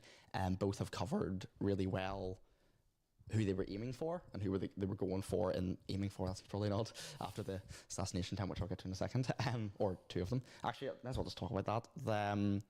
That obviously I actually forgot about that. You brought that up, and I went. We've heard. But yeah, no, that was quite the shock. I remember Yeah, waking up twice. to that. Yeah. And obviously there's been people from both sides saying various different things. It was staged by Trump, and other people saying why would he want himself shot. I think it's Trump with the fist up in the The air fist, saying never go down. no like- matter what way you're politically aligned, that is an iconic photo of that with blood running in the stage. Like, you gotta say that is a Yeah. class or Facebook profile photo. his security team running up trying to huddle in him, and he's just jumping up No. through them. That is It definitely is. like a keeper for the Facebook I think profile. that was one of the viral moments we can definitely Yes. talk about from Yes. this election. There's been many. I watched it earlier. Somebody sent me on again X, but it was a Trump funny moments of him saying different things. Whether or not you agree with what Trump says, I think we all have to admit, comes out with some great one-liners. Yes, I would agree with that. Controversial or not, they are still funny. Yes, there's this election is sort of close knit and important and Oh, it vital as has. it is for globally, internationally. Yeah. It has been hilarious. Oh, Like it some of the has. things that have come up, Especially even. about eating the dogs in Springfield, Ohio. You've been wanting to bring that up for quite a while. You've brought that up every time we've gone off air. Literally, it's like he made that. Was it Harris's debate or was it Biden's? It was Harris's. It was debate Harris, yes, it was recently. in September. Do you want to do a wee impression for us to Yes. yes. shake the I'm good. memory? I'm good, thanks, You're Fiona. not thinking of that. Maybe later. We'll see how the night turns out. See how delusional we get into the early hours of the morning. Exactly. Even when Kamala, I feel like she's very much having a sort of bold, assertive, independent female when she's Yes. turning around saying, if you want to say something, say it to my face. Exactly. Whereas Trump is a bit more ridiculous, I'll not lie. It's a bit Yeah. more comical. But it's a bit of a giggle. It is. It's a bit of a Very giggle. At the end- combative to what she At the end of says, the day, it's just politics. definitely. That's definitely one way of putting it, David. Yes, 100%. So whoever will get in, it will affect the US as well as worldwide. Worldwide Yeah. has been a massive issue, whether it's the war in Ukraine, different relations and allegations made of Russia and Trump's alignment with them. But Trump also said that he'd have a sit down with Ukraine and Russia and he would sort the whole situation out. So what are your thoughts on that, but also how this election is going to affect internationally and globally? I think, first of all, to go back to sort of where we started with how it affects the US, either way, it is massive. It's a change of leadership. It happens every 4 years. And being such a close election each year, no matter who wins, basically 50% of the country is not happy with it. If Trump gets in at 51%, 49% is not happy. If the other way around, 49% is not happy. It's always being a close election. It's sort of a 50-50 that way. But in terms of internationally looking, you've obviously got the issues that both have addressed with the southern border with Mexico and the different issues among that, as well as obviously, as you said, we'll start with Europe, actually, in Eastern Europe with Ukraine. I think if Trump does get in, he definitely will have that sit down. What goes on in that meeting, that's to be decided later, but he will definitely have a good sit down with them and have a good chat, probably. I'd like to think that he wouldn't be biased walking into that meeting. No, That's what I'd... not at all. Fingers crossed. Yes. Don't worry who they sent aid to. That was just like friendship Yeah, thing. it was just an Yeah. alliance. Yeah, it was a thing over the summer. Don't It worry was a about thing. it. It was a fling. Fling It was over just the in the past now. I think that is something that no matter who gets in, we need to deal with that. That is a massive conflict, loss on both sides. No matter what your opinions or beliefs on it, it's massive loss of life for both Russia and Ukraine, and it's any loss of life is not great, obviously, but it's not it's not something we want. We want peace in the world. We don't want violence. I think as well, tensions in the Middle East. There's obviously been a lot over the last sort of year, isn't it? Even October when Biden 7th. started his presidency, he has removed from the Afghanistan war. It was 20 years long. Yeah. That obviously started 2020 with the withdrawal from Afghanistan. That as well, and tensions or relations are not probably the greatest there in the Middle East, but especially with the likes of the Israel, Palestine, and who's Lebanon now as well, isn't it? Yep. And Iran too. Actually, sort of everybody in the Middle East. There's a big tension there. A lot of key political issues there with Israel's ground offensive, as they put it, into find Hamas and Palestine and Gaza, and the massive loss of civilian life, and also what happened on October 7th. Both again loss of life that we don't want. Nobody wants loss of life. You want happy, peaceful world. And then obviously Iran's response to that, and now what's going on in Lebanon as well. I think those strikes are still continuing. But even earlier, Matthew Wilson, the head of QRTV, he had a little news update and he talked about how apparently Israeli, well, I was going to say Israeli voters, but they're not voting, Israeli people, they were wanting a Trump victory because they feel like that would work out better for them. But then I feel like that's with that war, but globally, there's so many different ranging opinions. There is. And they are influencing a lot, especially people on social media. There's Yeah. been a lot of backlash of different people from Europe and around the world, Yeah. and things like that, giving their opinions and feeling like with influencers swaying people's opinions. Although Yeah. I do think it's important for people to they speak on everything that's Yeah. going on. It shouldn't just be within your nation. I think No, it I should be think, internationally. You know, especially, you know, yes, okay, this is the US election. The only people who are actually involved in the voting is Americans. But I think, you know, even for us in Northern Ireland, the UK, you know, that's a big, if you take, you know, we have relations with the head of NATO. They're a massive country, and no matter who gets in, everybody in the world is affected. I think, as you said as well, Israeli voters, I think it'll be either president, whoever gets president, I would say will be looking to de-escalate situations. I think that would be anybody's key across all conflicts. You don't want a world with conflict, and I think the approach they would take in it would probably be different. Trump would, like he said with Ukraine, probably just, I'm having a sit down, we're all going to have a chat, we're going to get this sorted. Whereas Kamala may take more diplomatic routes. Both have their merit. Again, it would be interesting to see how either of those play out. Hopefully, positively. There has already been talks under Biden's presidency with the leader of Hamas and Netanyahu, I believe, for ceasefires. That we have had some successful negotiations, but on a whole, it's still obviously going on. I think either president will hopefully work to solve these problems and move forward as well. We've got the impending military exercise, I believe, near Taiwan, with China stepping up there, puts pressure on the global chip manufacturing as well, which we've seen a rise and fall in stock with that too. Taiwan are one of the biggest producers of semiconductors. So I think across the world, no matter who gets in, it will have, I wouldn't say lasting effects, but it will be hopefully positive, because both have said in their campaigns, you know, we're moving to work through this and to solve this and to make the world a better place. But I think it will have a global effect on everybody. And as you said, I saw as well, one thing I do is like community notes on Twitter. What a funny place. I love that. As soon as somebody posts something on, you'll just get like 30 community notes. No, this is right, this is right, this is right. Everybody fact checking it. And I think that's a good thing, fact checking. But people from different countries, I've seen a lot of actually misinformation from Europe of people claiming stuff, people coming on and going, that's not the general consensus here. And it's good to see everybody get involved as well. You know, as you said, not just have an opinion, but providing your opinion is not hateful. It is, you know, a worthwhile contribution, having that opinion and, you know, having these talks and about how you think it would affect your country and nation. I think it's good to have those. Yeah, I think we even spoke earlier about the effects of AI in this election. Yes. Sort of, I mean, I was saying I'd seen videos of Trump saying things that obviously just were not true. I did fact check them. Some of them I was a bit on the fence, but they were not true. What are your thoughts on AI in this election? Because it has played a big part, more so than any other election there's ever been for America. Yeah, I believe you talked about deepfakes as well earlier, didn't you? Yes, Headlines, did. possibly. Fake news in Trump's words. Yes. Fake news.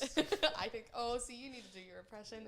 By the end of tonight, I will get Jack here to do his impression, because it's one to remember. Wouldn't go that far, but yeah. No, sure. I'd say it's up there with some of the best impressions you've done. Just a key takeaway of the 2024 presidential election. Jack Lamont's impression of Trump. Yep. Yeah. Perfect. So back to AI. I think AI, not just in this election, but we've noticed over the last few years, obviously it's really taken off. It's more and more. It used to be that thing we cheated with our homework on, which we all were probably guilty of. ChatGPT. Yeah. I don't know her actually. Yeah, no, I don't. I've never met her. I've never heard of that one. I think that's my friend's cousin, possibly. Yeah, I don't think that's a site I could even access. Yeah, no, I don't know what that is. Never heard of it. Uni, if you're watching, we don't know. Yeah, QEB, that's yeah, what it was. Yeah, no, like, you know, history essays would never have been through that and just sent in without any fact checking it yourself. But I think it has got more advanced. The fact that now you can have Donald Trump doing a TikTok dance on stage, which clearly maybe he did. I don't know what he does in his free time, but pretty sure it didn't happen on stage. That it can do that so easily, and it doesn't help the spread of misinformation that you get, that gets people can get them quite angry because they're saying, "Oh, he said this," and you're going, "No, it was an AI getting to do a stupid TikTok dance or something like that." Yeah. Although I did see him do the YMCA at one of his rallies, I and don't think that was AI. I don't think that was yeah. AI, and that blew me away. He's done it before. He's done Yeah, it I swear this isn't the first time. Yeah. I think he No, did that. I think he did it in 2020. Maybe you should join him next time. Do we YMCA at him? Could Trump be the new Charlie D'Amelio? Oh, you never know. So Trump, Brad Winter? maybe if he doesn't win the election, Brad Winter. Because Charlie's gone on stage now. She's doing Aunt Juliet on Broadway, so the position needs to be Yeah, filled. it needs to be filled. So maybe Trump will take that border and Trump run for with head it. of TikTok. Doing the apple dance. Yes. Getting the viral trends. But Trump and Kamala, obviously, some of the things they're fighting for, they do align, although there's different strategies they want to use and different things like that. Yeah. But how do you think, in terms of this election and just in general, how much they've clashed? What do you think of the clash between them? Do you think it's been...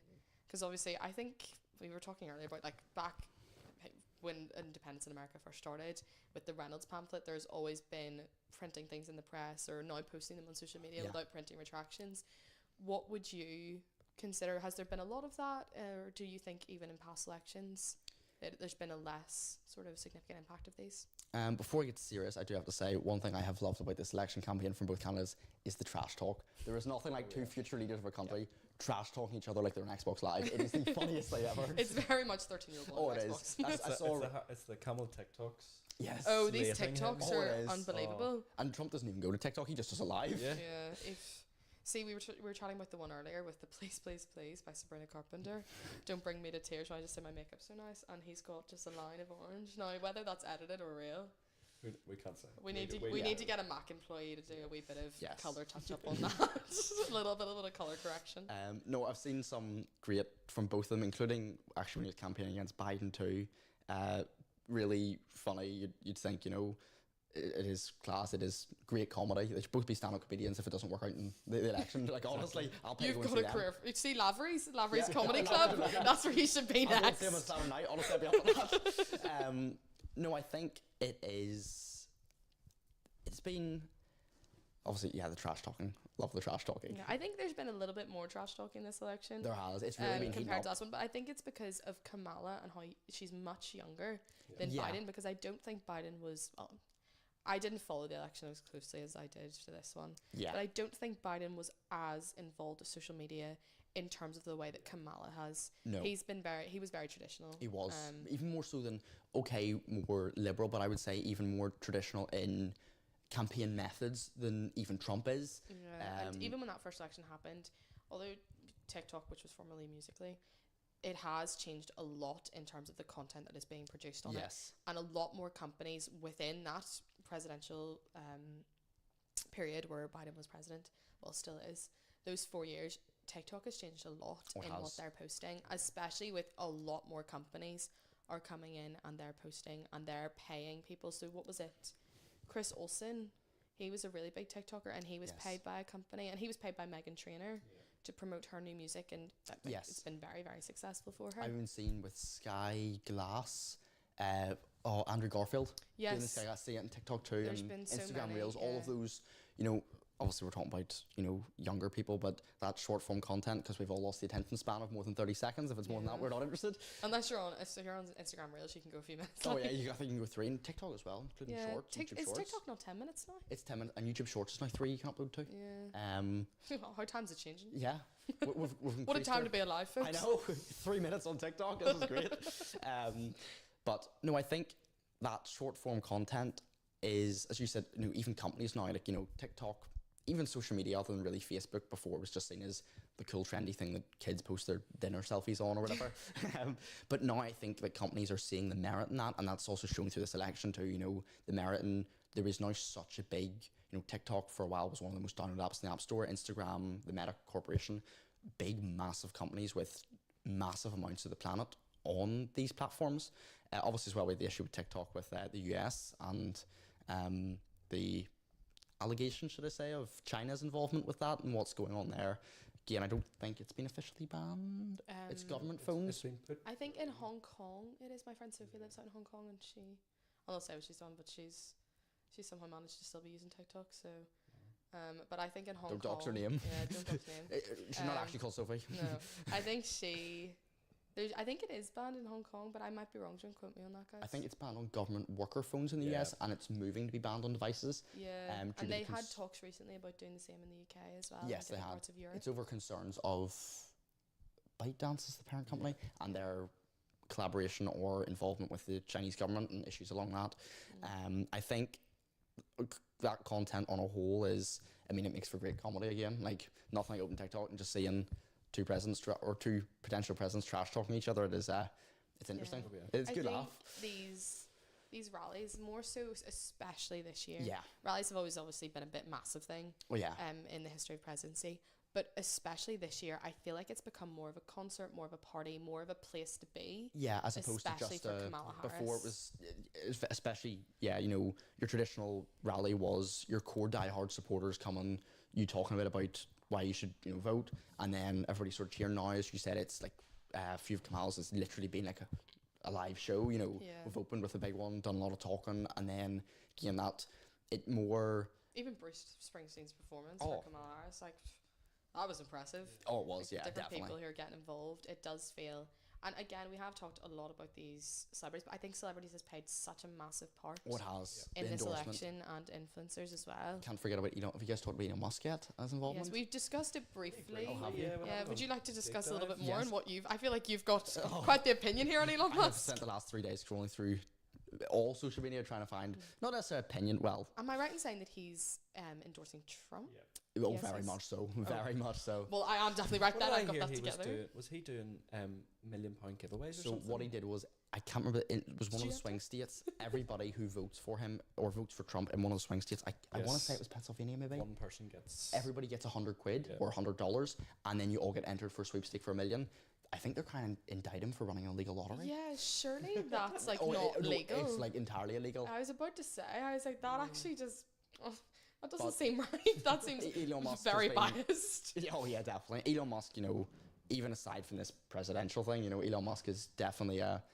Would we go with controversial person? I would say Polarizing. polarizing. Yes, that's that the is a better phrase. perfect Yes, word that is to the perfect. use. Jack. Very polarizing person, and I mean, he is literally the richest public man in the world.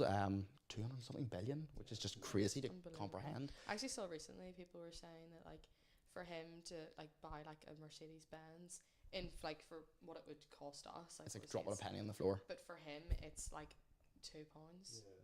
Yeah. Like it's wild. Well, like a single billion is like 1,000 million. Yeah. So 200,000 million, sorry, is what his worth, which is just. This is no- a lot of zeros. A lot of zeros. I wasn't very good at maths, but it's a lot to comprehend, and Yes. obviously is questionable lottery or just illegal. Is it? It's Yeah, it's and it's sort of yeah, that alleged. did spark a lot of outrage with people sort of saying, well, why wouldn't you give that to a charity? Exactly. Why are you focusing that? So obviously, like this election, in terms of politics, it's very detrimental. But in terms of years of people trying to vote for climate change and things like that, and trying to get things like that sorted and get Yeah. funding for that, for him to do this after not really having much involvement Yeah. in terms of charities and fundraisers and things like that. Like, yes, he can argue and say that what Trump's reforms could do could better the nation, better the world, but in terms of proactive leadership, I don't think that was a Yeah. very sound decision on his part. Well, I mean, if you look, he's been on Joe Rogan, I think, many times. Yeah. He has also had some great, what do you say, highlight reels of things he said and done. It's Yes. again, most of people like that now there's some comedy to it as well. It's not just as, you know, traditional as has already sort of got a bit of comedy to them, but I think he has definitely had an impact aside from his lottery, in that, like, if you look at his on X, formerly Twitter, trying to get the name right. I keep putting Twitter, it's not Twitter anymore. He, like, in his bio, he has involved with at America or whatever it is website. I can't access it. You have to be in the I US. use Twitter now. And oh no, he's coming for us. Couldn't tell I you. actually don't even think I don't have it downloaded. Do you not? I'm not a X girl. That's X Man. I'm personally not too affiliated with it. I don't think I'm very. I think the opinions on it are very biased. They are. And it's very hard. I think as soon as you start looking at one viewpoint on X, it very much will show you that one Yeah, viewpoint you and like not another. one Elon Musk tweet, that's all you're getting. Yeah, I do feel like sometimes I am on Truth Social, Yeah. and I do want to hear differing opinions, and I want some more fact checkers in there. I do think though Twitter, or X, formerly Twitter, approach to fact checking would be, if change, it's not perfect. It has but improved though. It has improved. I Yeah. feel like the community notes is a great way for people to hold people accountable. If I say something that's not true, for you to be able to go on and say, no, that's not true, here's why it's not true, as opposed to a company having to do that. You know, it's individual people. I say something, well, that's not true, or it's quite true, or context. You know, adding that context to those throwaway tweets, I think is a really good, it's a positive thing. And like Harris said, clap back with receipts. Is what they'll be doing. Exactly. But I feel like that is also, it's a horrendously funny place when you see some of the stuff that gets posted. And Yeah, then some people straight get very away, aggravated about it. Like the community will be like edits to the community notes of each other, like they're community noting each other. It's hilarious. It's like a Wikipedia Oh, page. it is like Wikipedia. There's more edits than Wikipedia on there. I feel like it definitely has some merit the way it's working that way. It's a good positive in ways.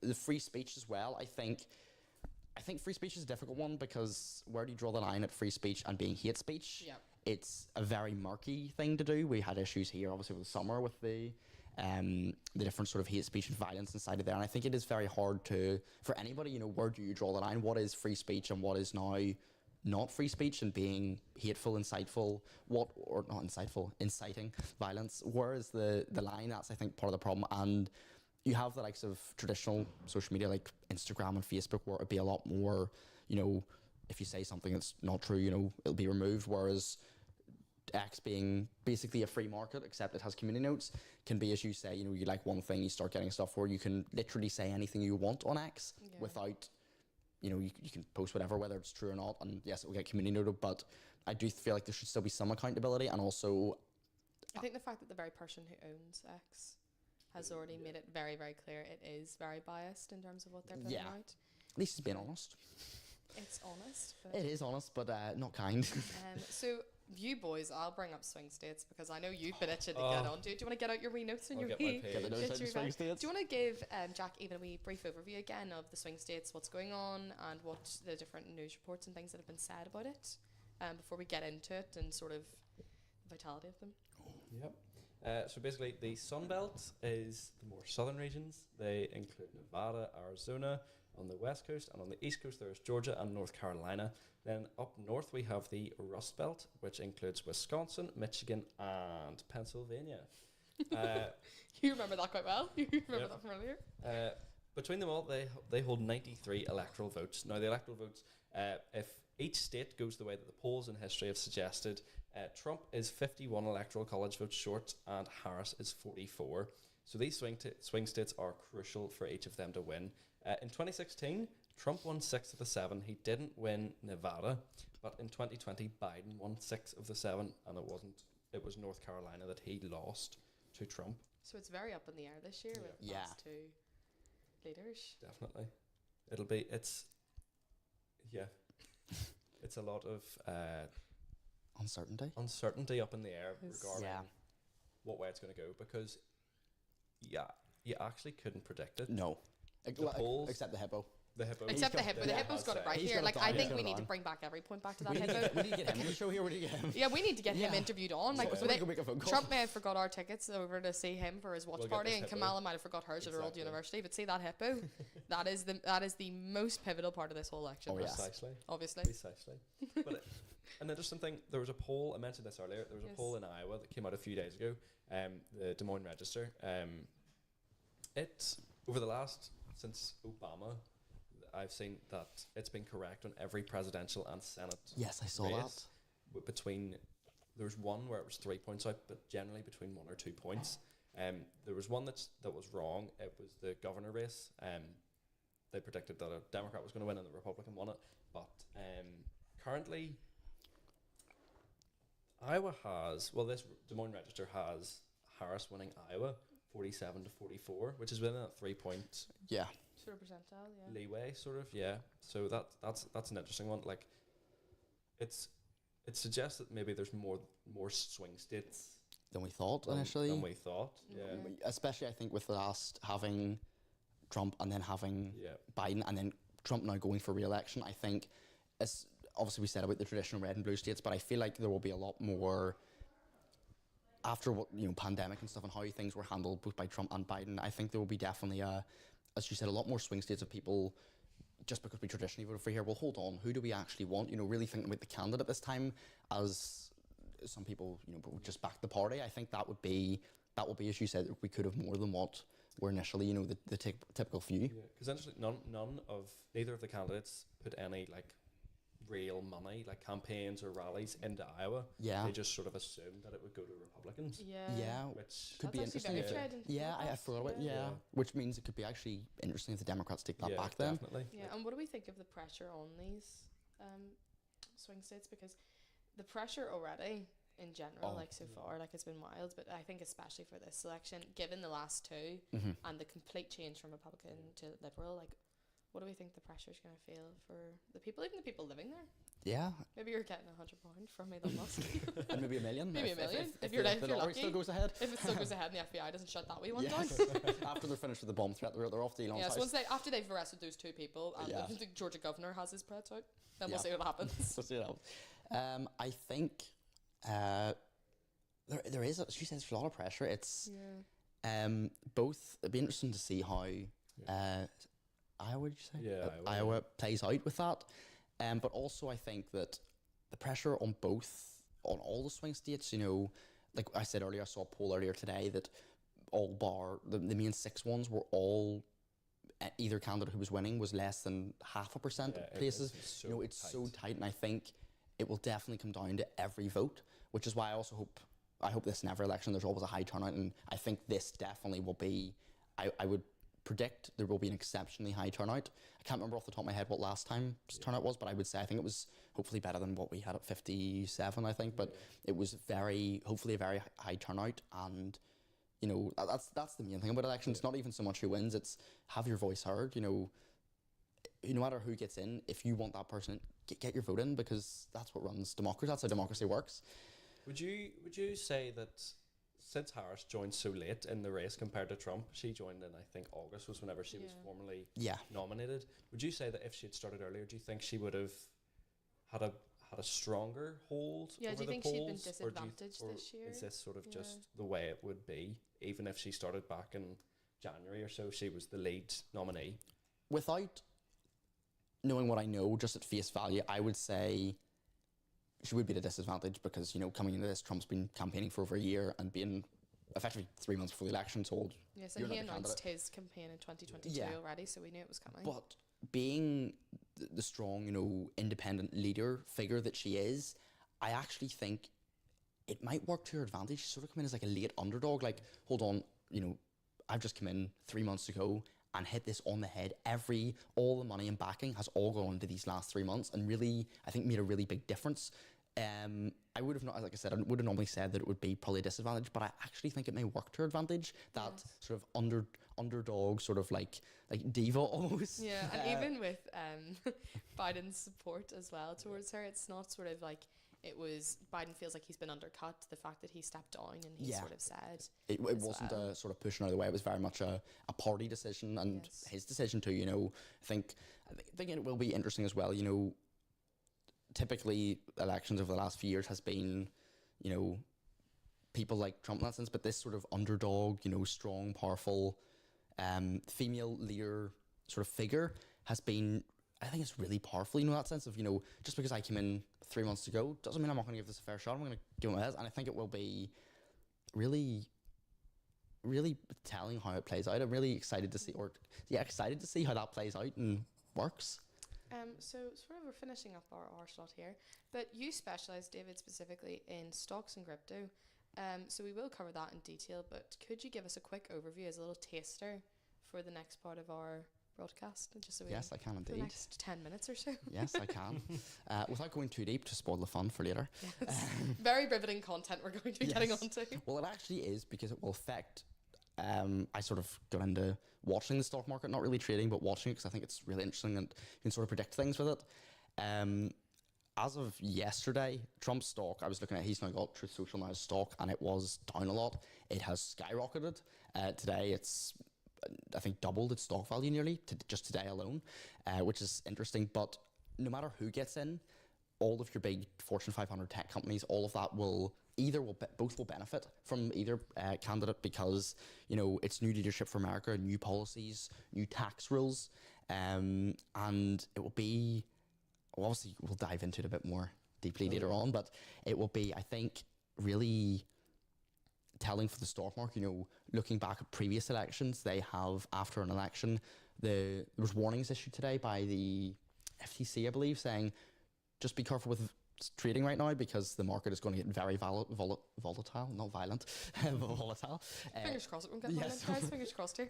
Don't want stocks fighting each other. That's not good. I don't know how much of an impact it will have in crypto. It will probably have some, but crypto is less, because it's decentralized, it's blockchain. I don't know how much of an impact it will have on. I would say there will still be a fair impact. We might see a Trump or Harris coin, never know. Be interested to see. But no, I think the stock market will as well. Trump with that more traditional view and more, homegrown American business will impact the likes of automotive and mining, whereas Kamala Harris is sort of more modernized approach of outsourcing. That will, the general Fortune 500 will benefit, but I think it'll be interesting to see which industries affected by that. And again, obviously, we'll have all the analysis on that later on. So we can go in further depth than that. Yes, we will. We'll be going fully into it. I have printouts and all. You have printouts and all? Oh, so we're Yes. in for a treat yeah, later we're this in. evening.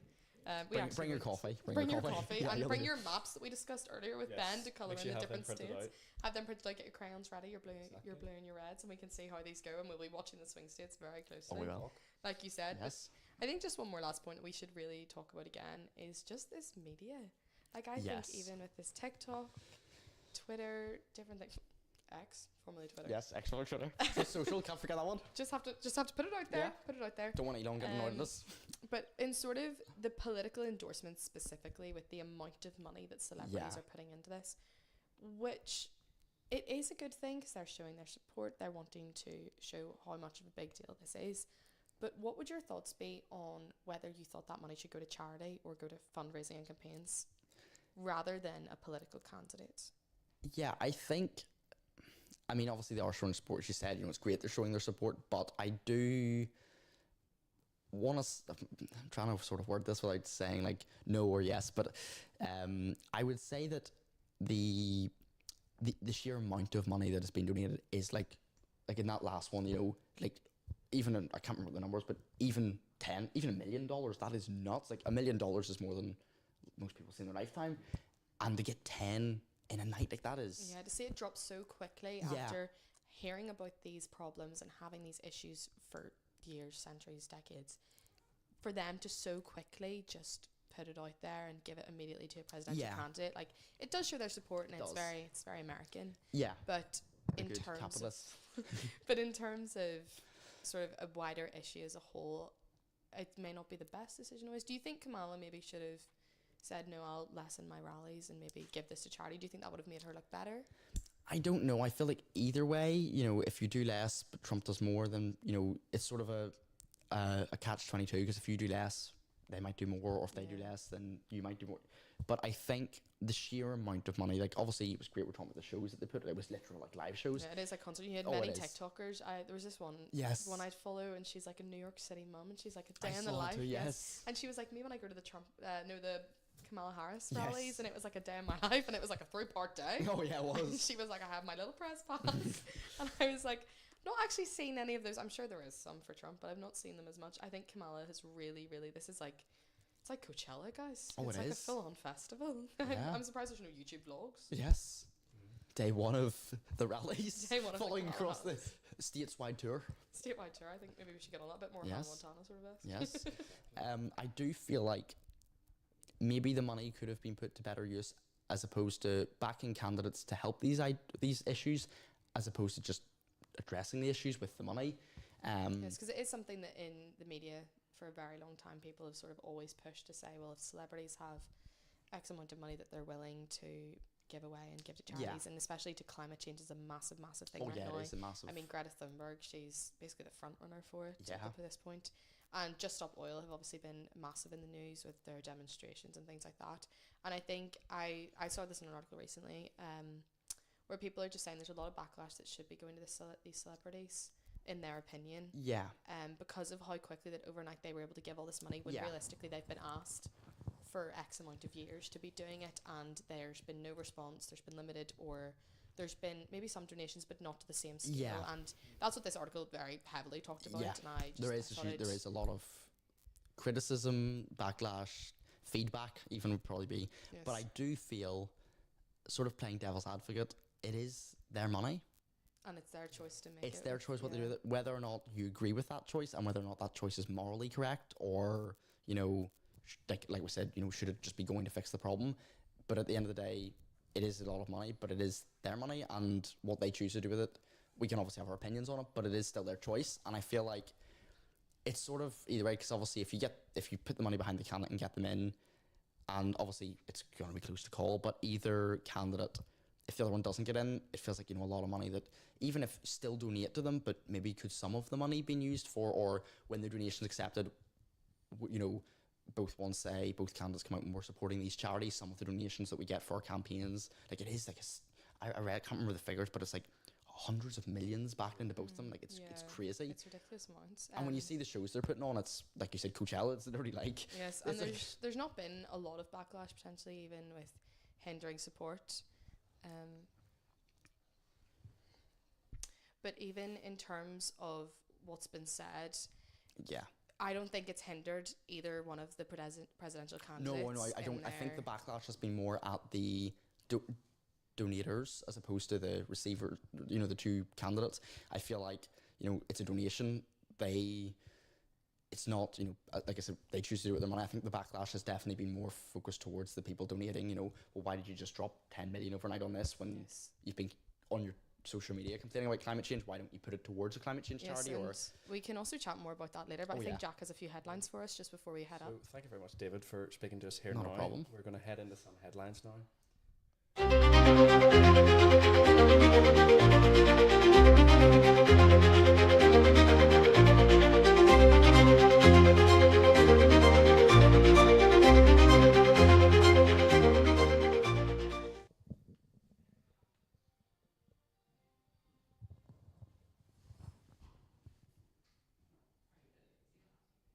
A senior Trump advisor says that they will declare victory once they cross the 270 electoral college votes.